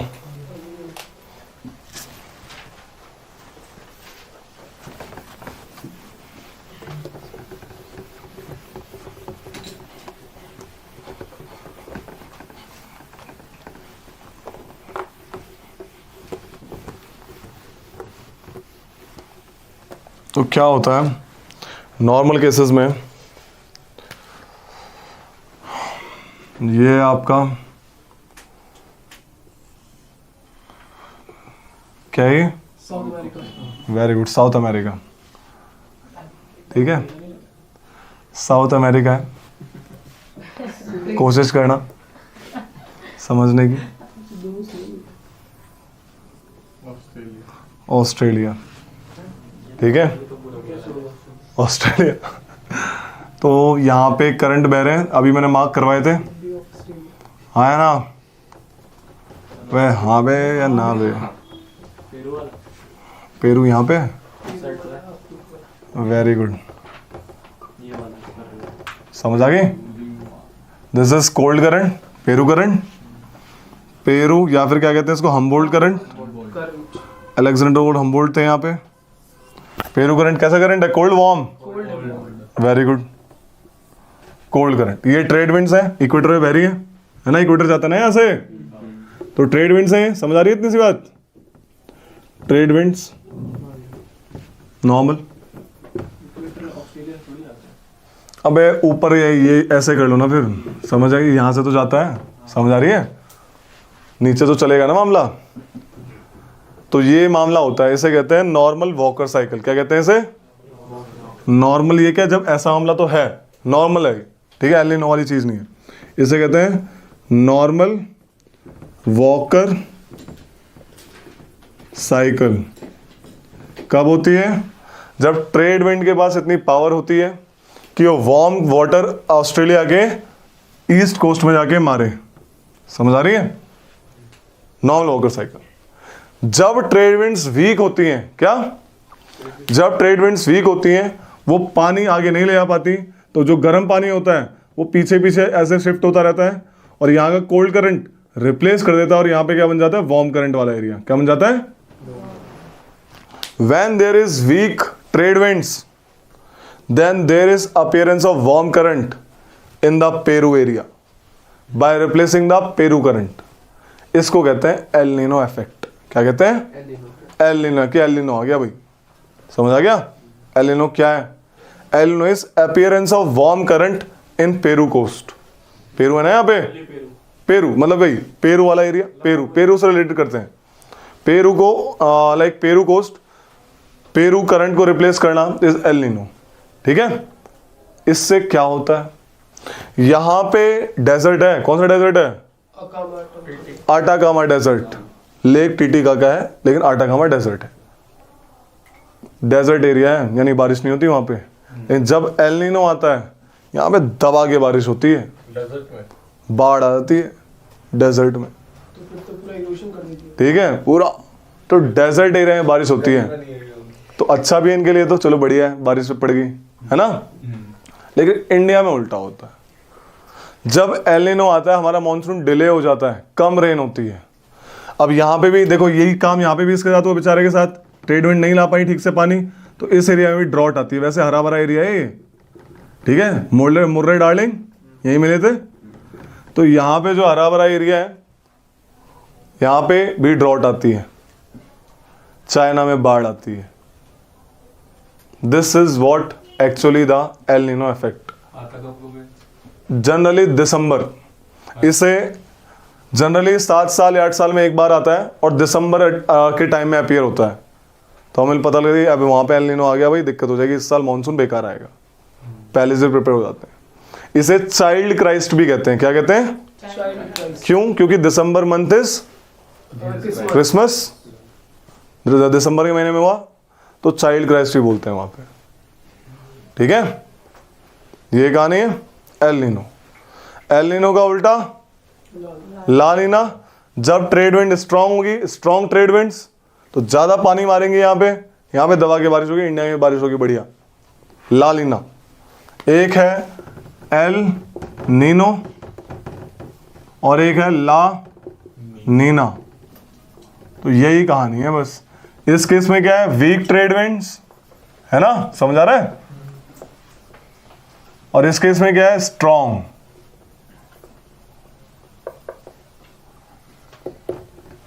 तो ये कहानी होती है एल नीनो वाली कहानी, ठीक है। जब एल नीनो आएगा तो क्या होगा? पेरू में होगी बारिश। Peru coast has good rainfall. India, Australia has low rainfall. China has flood. और ला नीना में उल्टा, ठीक है। भैया एक बारी मतलब लिखवा देना प्रॉपर, लिख देना गाना हो गया इससे लिखें। और क्या लिखें? लिखवाने वाली चीज लिखवाऊंगा अभी, तसल्ली रखो, लिखवाया जाएगा अभी, बढ़िया से लिखवाया जाएगा।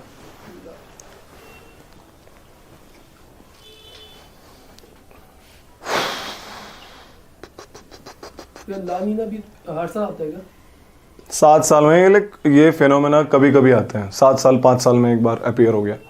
वैसे नॉर्मल जो रहता है वो normal Walker cycle, WALKER Walker cycle.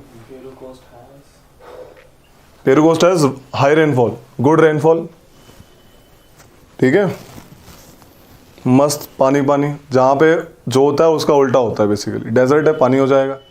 India में पानी आता मानसून से, ड्रॉट आ जाएंगी। जनरली हर जगह आएगा ही आएगा, 5-6 साल 4 साल ऐसे, हर साल नहीं आता। इतना याद रखो बस, ठीक है। ये क्यों है? बिकॉज ऑफ वही क्लाइमेटिक थिंग्स, टेम्परेचर चेंजेस, सन के डिफरेंशियल हीटिंग की वजह से। कि पानी वानी देखो, एक लिख लो नोट करके, sun is the ultimate source of energy.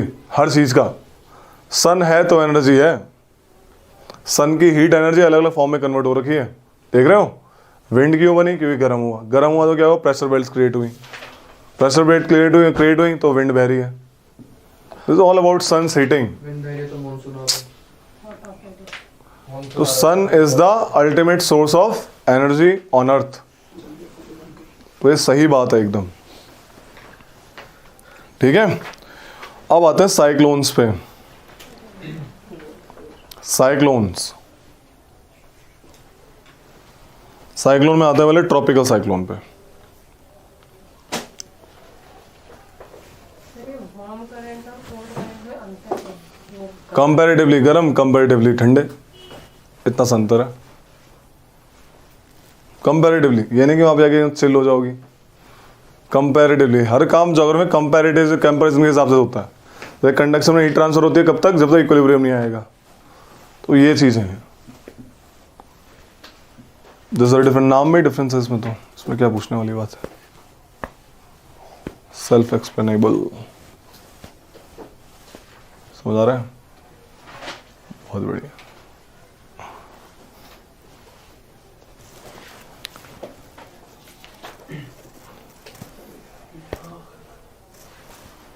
कोई नहीं, पेंसिल ही तो यूज कर रहे हो।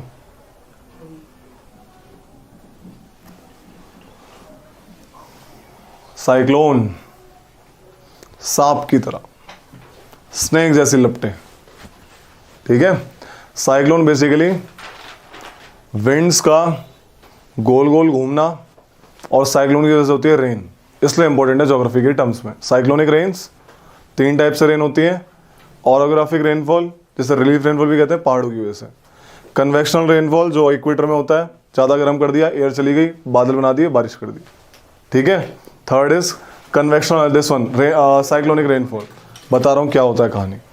क्या होता है यार, cyclone is basically whirling of air, movement of air because of Coriolis force, ठीक है। और इसमें क्या होता है, मस्त तरीके से रेनफॉल आपका पैदा होता है। सीन क्या होता है, देखो, ट्रॉपिकल साइक्लोन, हेडिंग डालो ट्रॉपिकल साइक्लोन, इसमें कुछ लिखवाता हूँ फिर समझाता हूँ, ठीक है। Tropical cyclone, tropical cyclone,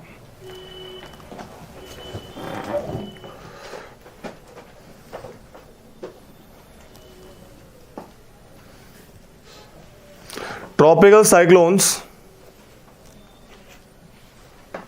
are violent storms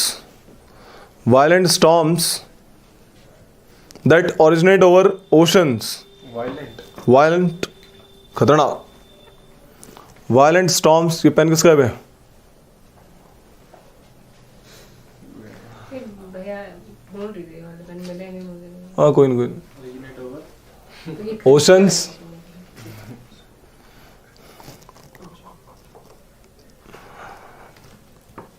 in tropical areas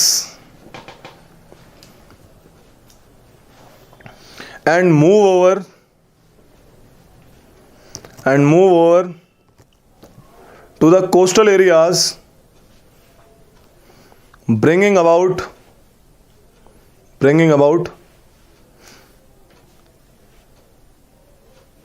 large scale destruction।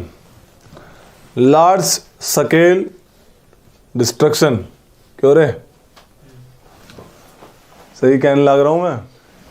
बस फिर ठीक से।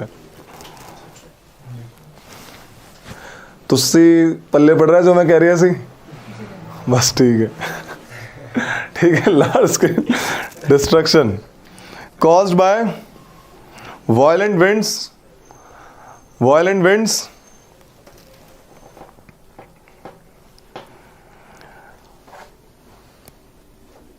very heavy rainfall, very heavy rainfall. पता है भैया ये एक कौन सा ट्रॉपिकल रीजन्स में मतलब होता है? ट्रॉपिकल रीजन्स में होता है बस। मिडिल एटीट्यूड और पोलर रीजन में टेम्परेट साइक्लोन होगा। इसी तरफ क्यों होता है, इंडिया के ईस्ट में ज्यादा होता है? बताएंगे, यही तो लिखवा रहा हूँ। इट फ्लोज फ्रॉम, ये भी लिख लो चलो, it flows from east to west. समझ आ गया? जब बहता ही इस तरफ है तो वही होगा ज्यादातर, ईस्ट टू वेस्ट, ठीक है भाई। लिख लो आप डाल के कंडीशंस, अलग से लिखो, लाइन पैरा चेंज करो। Conditions required for formation of tropical cyclone. Conditions required for formation of tropical cyclone. Number 1, मैंने इसमें स्टार्टिंग में लाइन लिखवाई है कि भाई ओशन चाहिए तो पानी चाहिए। ट्रॉपिकल साइक्लोन लैंड पे नहीं आते, पानी चाहिए, और पानी ठंडा पानी नहीं चाहिए, ऐसा पानी जिसका टेम्परेचर 27 डिग्री सेल्सियस हो कम से कम। लिख लो। Number 1, large scale sea surface with temperature कि ट्रॉपिकल में मोर देन 27 डिग्री सेल्सियस। रट्टा मार लो इन कंडीशंस का, बार बार आती है, बार बार repeated. More than 27 degree Celsius. Number 2, presence of Coriolis force, बताया मैंने। अब ट्रॉपिक में तो इक्वेटर भी आता है, इक्वेटर पे नहीं आते क्योंकि कोरियोलिस फोर्स नहीं है। Coriolis force. Third, small variation इन, थोड़ा सा वेरिएशन, यानी नीचे से ऊपर जाने के लिए थोड़ा वेरिएशन चाहिए स्पीड में। Small variation in vertical wind speed, vertical wind speed. Fourth, पहले से उस एरिया में लो प्रेशर होना चाहिए। अ प्री एग्जिस्टिंग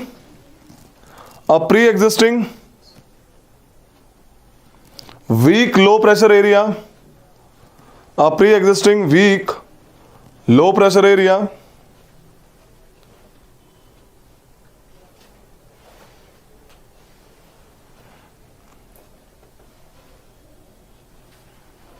और क्या बोलेंगे इसको, low level cyclonic circulation, low level cyclonic circulation.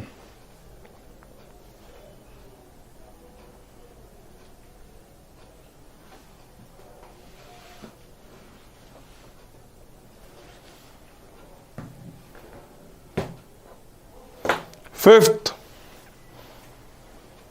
Upper divergence above the sea level system, upper divergence over sea level system, above sea level। देखो यार, दो टर्म है, दो टर्म क्या क्या है, साइक्लोन एंटी साइक्लोन, ठीक है। साइक्लोन और एंटी साइक्लोन दोनों क्या है, सर्कुलेटरी मोशन ऑफ एयर। अब फर्क कहाँ आता है, जैसे ये सर्कुलेटरी मोशन हो रहा है एयर का, जब बीच में लो प्रेशर होगा क्या, और बाहर हाई प्रेशर होगा, मामला ऐसे जाएगा, है ना। तो इसे बोलेंगे साइक्लोन। क्या बोलेंगे, साइक्लोन। लो प्रेशर के अराउंड विंड का मूव करना, सेंटर में लो प्रेशर होगा, उसे साइक्लोन बोलेंगे। एंटी साइक्लोन उल्टा हो गया, ये साइक्लोन, और एंटी साइक्लोन बीच में क्या होगा, हाई प्रेशर। सिंपल सी बात, हाई प्रेशर एरिया, बाहर लो प्रेशर एरिया। तो इस टाइप से मामला होता है। वो तो साइक्लोन बनेगा ही नहीं। अरे घूम तो रही है ना मामला, बस बता रहा हूं, दो तरीके से मामला घूम रहा है, साइक्लोन को नहीं बनेगा। Cyclone is different, anti cyclone is different. Anti मतलब उल्टा, ठीक है। एंटी साइक्लोन, ये जो मामला होता है एंटी साइक्लोन, इसमें दिक्कत नहीं आती, बड़ा मस्त मामला होता है। काम एयर, बढ़िया, good weather, this is good weather, ठीक है, कोई टेंशन की बात नहीं, ना बारिश ना कुछ, बढ़िया वेदर होता है एंटी साइक्लोन। यहां पे बारिश वाला मामला हो जाता है भाई, हैवी रेनफॉल, हैवी रेनफॉल, बढ़िया एकदम, लाइक डिस्टर्बेंस रहती है, वही गुड़ गुड़ गुड़ थंडरस्टॉर्म वगैरह, ठीक है। अब साइक्लोन की बात कर रहे हैं, है ना, हम साइक्लोन की बात कर रहे हैं, एंटी साइक्लोन समझाया। सबसे पहले बात करते हैं इनकी डायरेक्शंस की। एक रट्टा मार लो, ये देखो, जैसे अर्थ है, साइक्लोन कहीं भी आ सकता है, चाहे नॉर्दर्न हेमिस्फीयर में, चाहे साउदर्न हेमिस्फीयर में, है ना। तो एक रट्टा मारेगा ANC, क्या ANC, और इसका उल्टा CNA, याद हो जाएगा। Anti cyclone in northern hemisphere is in clockwise direction. Anti cyclone, anti cyclone in northern hemisphere is in clockwise direction, है ना, ANC। ये क्वेश्चन आता है कि suppose anti cyclone is there, तो उसकी डायरेक्शन क्या होगी, 4-5 ऑप्शन दे देगा, east to west, west to east, clockwise, anti clockwise, साफ साफ दिख रहा है। और जब एंटी साइक्लोन, खुद ही बता दो, एंटी साइक्लोन जब नॉर्दर्न हेमिस्फीयर क्लॉकवाइज है, साउदर्न में कैसा होगा, एंटी क्लॉकवाइज। सिंपल सी बात, तो ऑपोजिट अपने आप पता होना चाहिए। CNA साइक्लोन का, cyclone in northern hemisphere anti clockwise direction. समझ आ गई? CNA। तो नॉर्दर्न में ये एंटी साइक्लोन जो है एंटी क्लॉकवाइज है, तो साउदर्न में कैसा हो जाए? क्लॉकवाइज। अबे नॉर्दर्न में एंटी क्लॉक है तो साउदर्न में कैसा होगा? क्लॉकवाइज। तो ये दो फिनोमेना है, इनकी डायरेक्शन पता लग गई? CNA ANC यही दे रखा है तुम्हारी बुक में, देखो ये बस याद करने का तरीका बता दिया मैंने। ये टेबल है क्लॉकवाइज एंटी क्लॉकवाइज, दिख रहा है? ANC CNA बता दिया। तो ये है साइक्लोनिक स्टॉर्म। साइक्लोन जब बनते हैं रेनफॉल आता है। साइक्लोन दो टाइप के हैं, साइक्लोन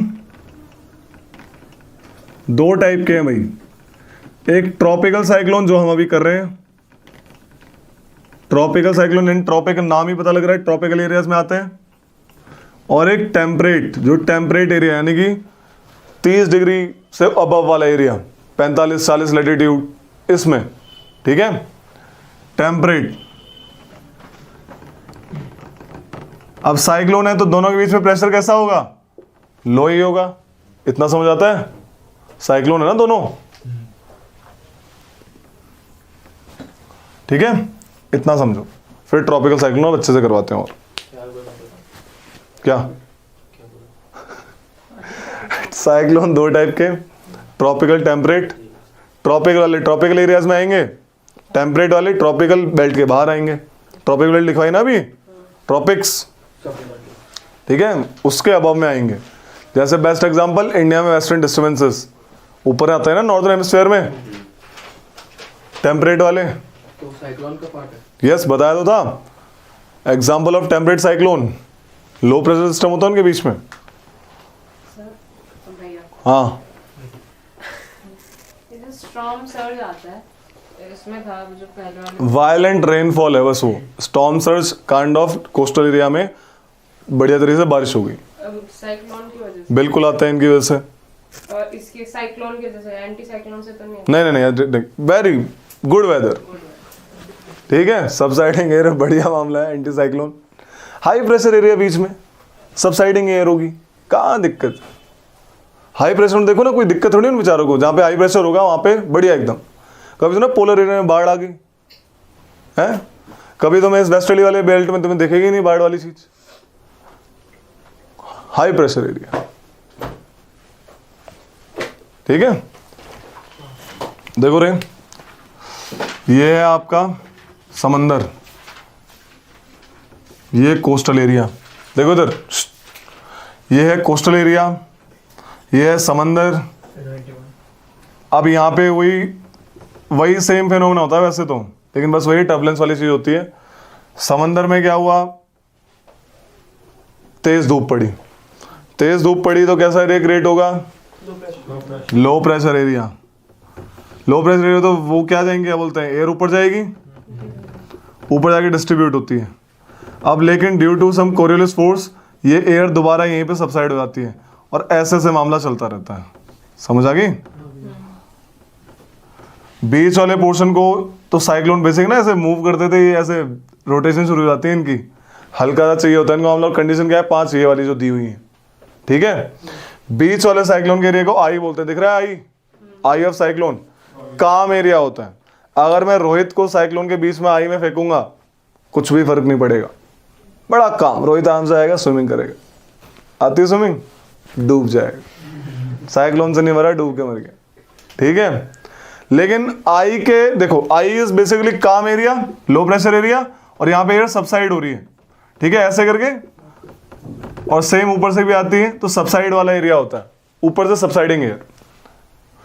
लेकिन आई वॉल जो है, ये आई वॉल जो साइड में मामला है, यहां पे बादल बन रहे हैं, बादल। आई के बगल में जो साइड वाला एरिया आई वॉल दिख रहा है लिखा हुआ, आई वॉल में बादल बन रहे हैं।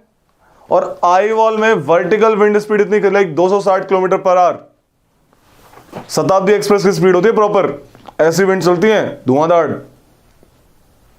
और इस यहां पे ये है खतरनाक, it's a area of like vertical wind like this one, ये मामला चल रहा है, ऐसे ऐसे उड़ा देगा एकदम, हल्का सा पांव रखा उड़ा दिया। रोहित ने सोचा चलो आई से बाहर निकलते हैं, यहां पे डर लग रहा है, आई वॉल पे गया, यार तेरी उड़ा देगा, ठीक है। क्वेश्चन में ऐसा क्यों हो रहा है, ये यहां से क्यों बार बार जा रहा है? क्योंकि इनको पानी मिल रहा है, पानी मिल रहा है तो इनको कंडेंस्ड मॉइस्चर मिल रहा है। पानी के लिए ट्रॉपिकल साइक्लोन क्यों जरूरी है? कि मॉइस्चर चाहिए उसको, मॉइस्चर चाहिए तो लेटेंट हीट ऑफ कंडेंसेशन, तो हीट मिल रही है, ऊपर जाके जो बादल बन गए हीट लॉस हुई, लेटेंट हीट ऑफ कंडेंसेशन वो उनको एनर्जी प्रोवाइड कर रही है बार बार। ये साइक्लोन मैंने क्या बोला, ईस्ट टू वेस्ट घूमते हैं, है ना। तो इंडिया के ईस्ट कोस्ट पे टकराएंगे, इंडिया का एग्जांपल लेते हैं, तो जैसे ही कोस्ट पे टकराएंगे पानी कट ऑफ हो जाएगा, उसे कहते हैं लाइक साइक्लोन मर जाएगा। वहां पे प्रॉपर बारिश करके खत्म। बारिश यहां भी हो रही है, वहां पे बारिश टोटल कर देगा और बारिश खत्म कर देगा, साइक्लोन खत्म हो जाए कोस्ट पे आते के साथ ही। कॉन्टिनेंट हिट कर यस, कॉन्टिनेंट हिट करेगा, सीधा खत्म साइक्लोन। कभी सुना है कि मतलब चेन्नई में हिट करा साइक्लोन और सीधा वहां तक पहुंच गया, बैंगलोर तक पहुंच गया? लैंड है भाई, लैंड एरिया है। तो इसे कहते हैं landfall of the cyclone.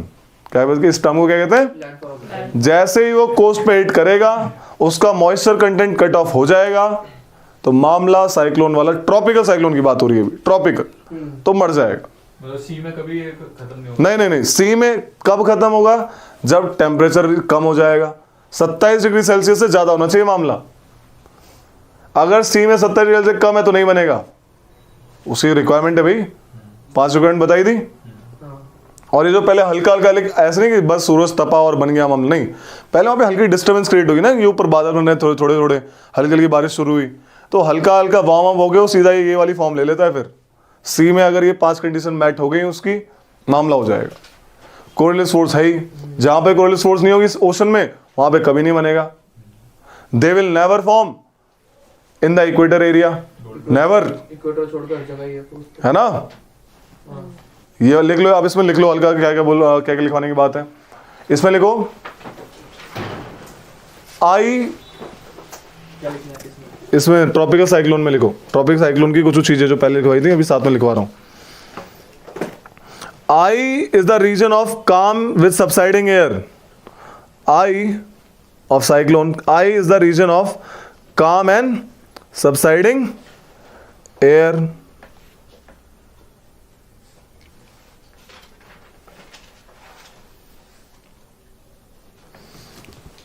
Eye wall of cyclone, eye wall आंख की दीवार, eye wall of cyclone is region of disturbance. आंख के पास eye wall,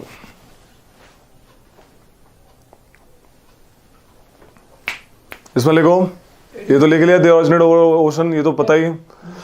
when cyclone hit, when tropical cyclone hits the coast, when tropical cyclone hits the coast,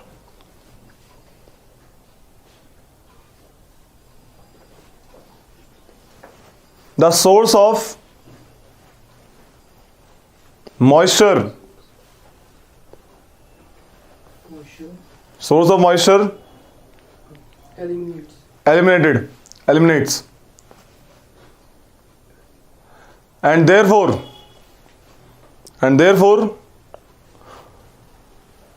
cyclone starts to fall. This is called landfall of the cyclone. ठीक है, लेकिन coastal areas में बढ़िया बारिश करता है, वहीं पे खत्म हो जाता है मामला, जितना बादल थे सब बरसा दिए।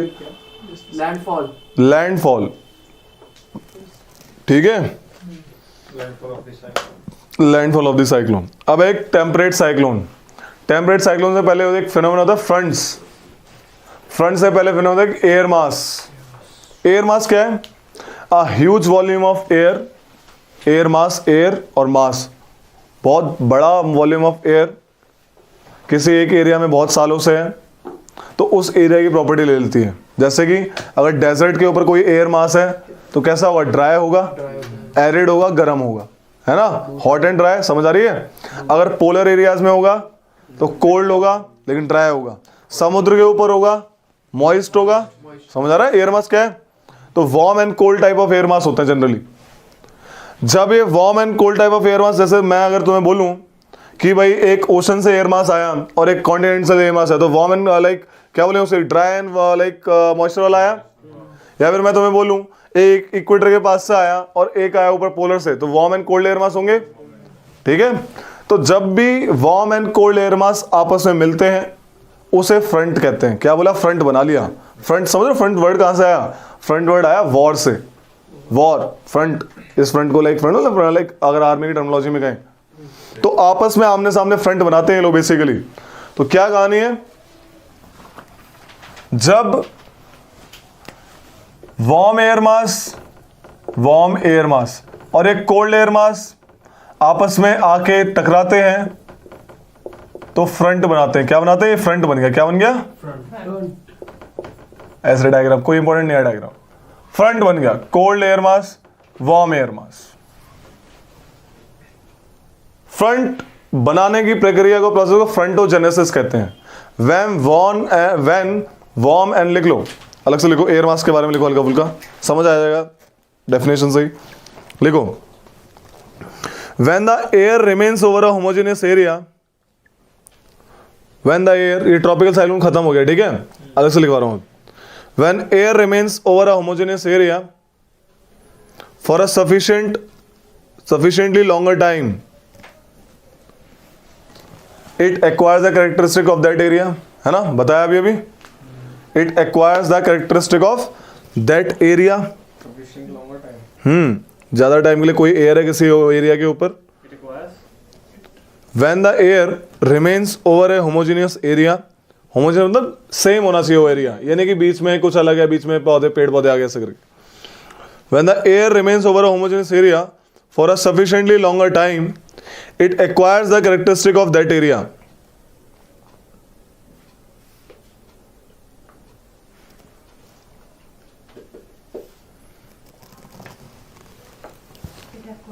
The characteristic of that area। The air with distinctive characteristics, किस टर्म्स में कैसा होना चाहिए उसकी characteristic?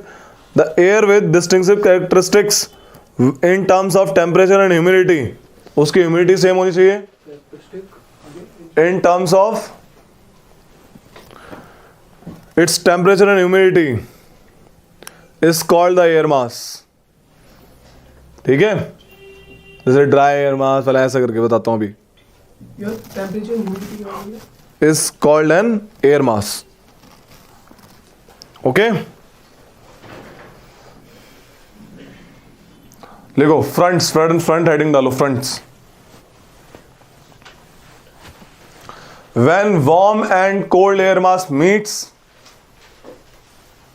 They form fronts.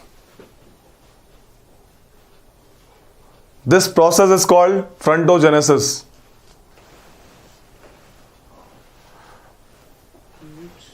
This process is called frontogenesis. समझ आया? फ्रंटोजेनेसिस की वजह से टेम्परेट साइक्लोन बनते हैं भाई।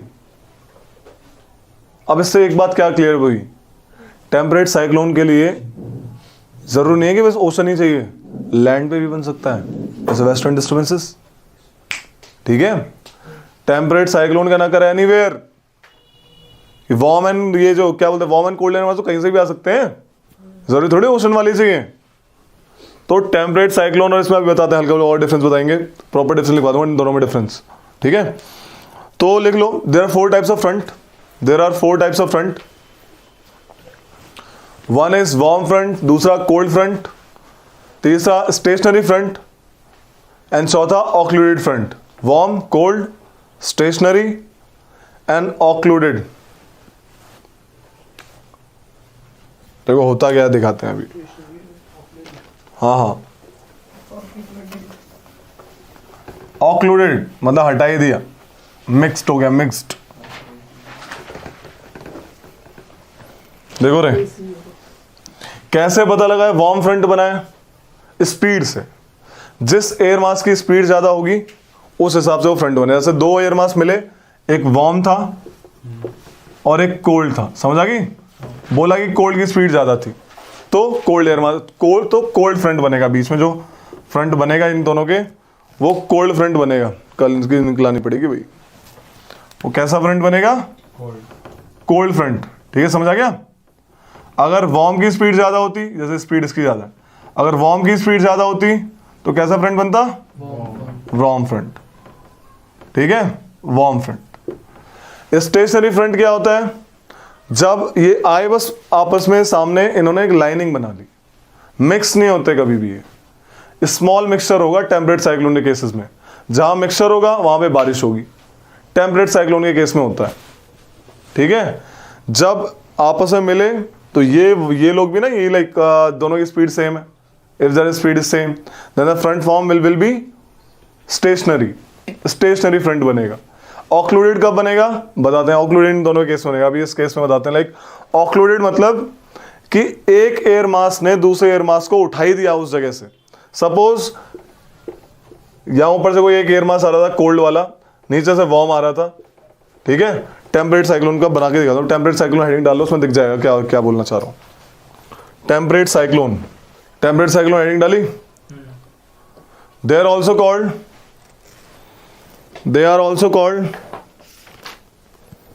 एक्स्ट्रा ट्रॉपिकल साइक्लोन, यानी कि जो ट्रॉपिकल एरिया से बाहर है, extra tropical cyclone.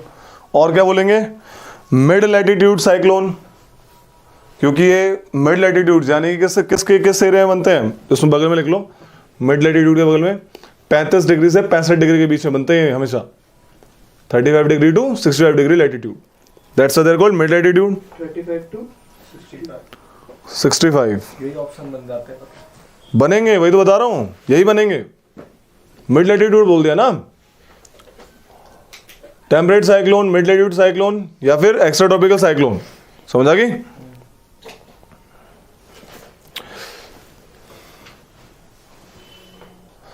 Their formation is depend upon polar front theory। यही है फ्रंटोजेनेसिस वाली कहानी, पोलर फ्रंट थ्योरी, इसके बेसिस पे बनते हैं ये लोग temperate cyclone. Their formation is depends upon polar front theory। क्या कहती है? लिखना शुरू करो। According to this theory,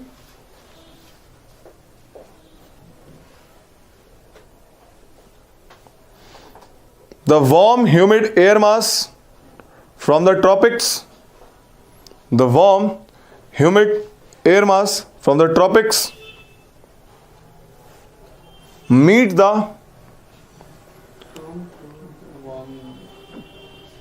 जैसे लिखो, meet the dry cold air masses from the poles, dry cold air masses from the poles,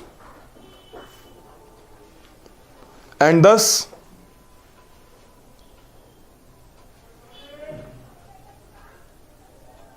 polar front is formed, polar cold front is formed, cold front बना देगा, polar front is form. इनके cases में जो temperate cyclone होते हैं, इसमें bracket में लिखना साइड में, speed of cold air masses greater than warm air masses. Speed of cold air मास, क्योंकि जनरली डेंस होते हैं, स्पीड ज्यादा होती है उनकी, are greater than warm air masses. लिख लो इसमें अगली line, the cold air mass is denser, the cold air mass is denser and heavier, भारी है, and due to this reason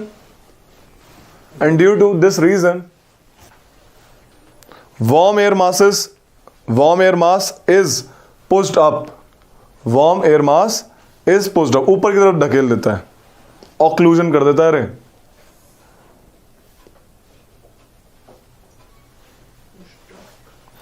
this interaction of cold and warm air masses, this interaction of warm and cold air masses creates instability,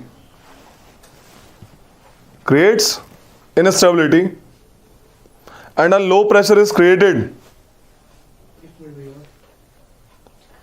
creates instability and a low pressure is created at the junction at the junction. नहीं and low Low pressure is created at the junction. The surrounding air rushed to occupy this void and forms a temperate cyclone. Rush to Occupy this void and forms a temperate cyclone. We are the surrounding air सब डाल रहे हैं. The surrounding air rushed to occupy this void. The surrounding air rushed to occupy this void. This wide Void, खालीपन, lonely. ठीक है? Wide And thus form temperate cyclone. तो कुछ नहीं है यार, कहानी क्या होती है? ऊपर से आती है कोल्ड एयर, वहां से ऊपर से आ रही है पोलर एयर से आ रही है, ठंडी होंगी, डेंसर होंगी, नीचे से वार्म एयर आती है, वार्म एयर लाइटर होती है तो ऊपर चली जाती है और ये इनको पीछे से दोबारा घेरते हैं, ऐसा वाला मामला बनाते हैं। और जब ये सर्कुलेटरी मोशन का हो जाता है और इस बीच ये जब मिले आपस में, यहाँ पे क्लाउड वाला एरिया बन जाता है, क्लाउड्स आते हैं, low pressure area, clouds formation occur होनी शुरू हो जाती है, इसे टेम्परेट साइक्लोन बोल दिया। इस टाइप से ये, और एक टाइम में खत्म कब होगा टेम्परेट साइक्लोन? जैसे ही सारी की सारी वार्म एयर कोल्ड एयर के ऊपर आ जाएगी। देखो नीचे से धकेल रहे हो, डायग्राम में देखो, जैसे ही वो नीचे से प्रॉपर धकेल देगा वार्म एयर को ऊपर की तरफ, आपका टेम्परेट साइक्लोन बन जाएगा, मतलब खत्म हो जाएगा। ठीक है? इनकी खास बात, लैंड और वाटर कहीं भी बन सकते हैं। अब एक डिफरेंस लिख लो दोनों में, है ना, difference between temperate and tropical cyclone. एक तरफ टेम्परेट लिख लो, एक तरफ ट्रॉपिकल लिख लो, है ना, ये इंपॉर्टेंट है, इससे क्वेश्चन बहुत बार आते हैं।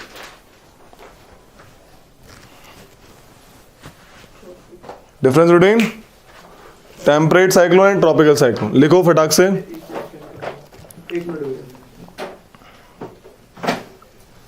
अगर तुमसे पूछूं फ्रंट किस वाले साइक्लोन में बनते हैं, समझ आ रहे नॉर्मल सी, लिख लो पहला इसमें टेम्परेट में लिखो फ्रंटोजेनेसिस अकर्स, है ना, नॉर्मल सी बात, उसमें लिखो frontogenesis do not occur. Frontogenesis occur in temperate, tropical में नहीं होती। ठीक है? क्योंकि ये लैंड और सी पे हो सकता है, पहले लिख लो इसको, temperate cyclone occur on both land and sea, क्योंकि एयर मास है ना यहाँ पे, तो temperate cyclone can occur both on land and sea. इसमें तो कंडीशन बताइए तुमको ट्रॉपिकल की, सी चाहिए ही चाहिए, वो भी 27 डिग्री वाला, only in sea. Only in sea. Only sea with 27 degree. Very good, exact, be exact. ठीक है? अब क्योंकि लैंड और सी दोनों पे अगर होता है तो ये एरिया ज्यादा कवर करता है, नॉर्मल सी बात है। तो लिख लो temperate cyclone cover larger area और वो कम एरिया। लेकिन भाई खतरनाक कौन सा होता है? ट्रॉपिकल होगा. क्योंकि उसको condensation, latent heat of condensation मिल रही है पानी की, तो ज्यादा एनर्जी है उसके पास। लिख लो कि ट्रॉपिकल साइक्लोन में लिखो wind velocity is much higher and therefore more destructive. Tropical की बात बता रहा हूं। Wind velocity is much higher therefore more destructive. अब ये तो बता ही दिया कि आपका temperate cyclone west to east जाता है और ट्रॉपिकल ईस्ट टू वेस्ट। लिख लो tropical east to west, travel east to west tropical. अब temperate west to east, west से ईस्ट की तरफ जाएगा। ठीक है भाई? Travel east to west. कि वेस्टर्न डिस्टर्बेंसेस देखो ना कहां से आ रही हैं, वेस्ट टू ईस्ट नहीं आ रही हैं। ठीक है भाई? एक और लिख लो, कौन कितने दिन रहता है? ट्रॉपिकल साइक्लोन कम दिन के लिए रहता है। ट्रॉपिकल साइक्लोन इसमें लिखो it last only for 7 days, not more than 7 days। और वो 15 से 20 days टेम्परेट वाला रहता है ना। सर्दियों में बारिश होती रहती है लगभग 1 महीने ऐसे प्रॉपर, नवंबर दिसंबर में rabi crops, western disturbances 15 to 20 days। Tropical cyclone में अलग अलग नाम लिख लो, इनको अलग अलग नाम से बोलते हैं, अलग अलग एरिया में लिखो। इसमें cyclone in Indian ocean, tropical की कहानी बता रहा हूं। साइक्लोन कहां में बोला इनको? इंडियन ओशन में। हरिकेन्स अटलांटिक ओशन में बोला गया। हरिकेन्स किस में बोला गया? अटलांटिक ओशन में। टाइफून्स, टाइफून आ गए, अटलांटिक में बोलते हैं। हाँ, hurricane is Atlantic. Typhoon western Pacific and South China Sea, western Pacific and South China Sea. Willy willy, WILLY, willy willy, Australia, और ऑस्ट्रेलिया भी वेस्टर्न ऑस्ट्रेलिया। क्या था? Willy willy. Willy willy, WILLY, willy willies, Western Australia. Very heavy. यही है भाई cyclone की कहानी, यहीं से क्वेश्चन आएंगे। सारे पॉइंट लिखवा दिए, कोई भी क्वेश्चन नहीं छूटेगा, यही कहानी है। समझाया? ठीक है भैया। ये टेम्परेट लेस डेंजरस है ना? हाँ, कि उनकी विंड स्पीड कम है उनसे। This is the case. ये था ज्योग्राफी का सबसे हार्ड पार्ट, जिसे हार्ड कहते हैं। अब इससे आगे एकदम इजी, ठीक है। साइक्लोन में बच्चा कंफ्यूज होता है, डायरेक्शन समझ आई, ANC CNA।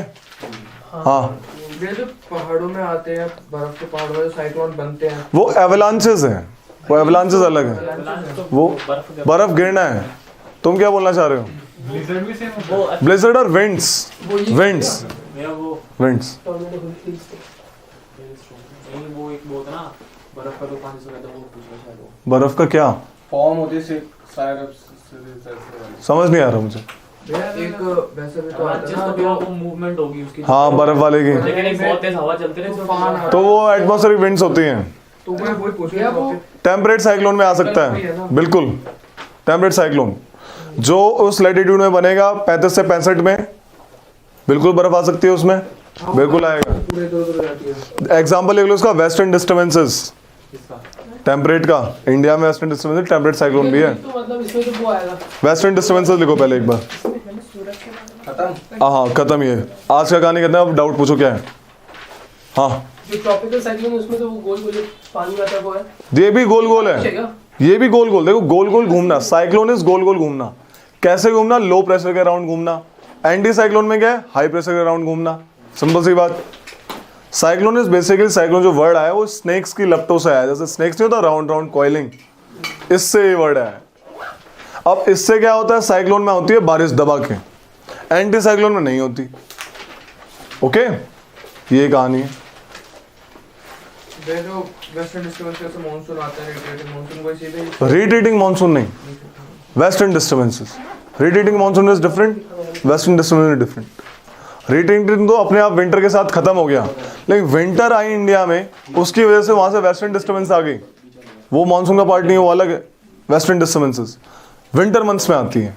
ये 3 सीजन है हमारे पास, summer, south west monsoon, then this one winters, and then north east monsoon. Winter season में वेस्टर्न डिस्टर्बेंसेस आएंगी। ठीक है भाई। ज्योग्राफी परसों तक मोस्ट प्रोबेबली खत्म हो जाएगी, और मैपिंग हम करते रहेंगे साथ में, क्योंकि मैपिंग तो एंजॉय वाला पार्ट है। ठीक है।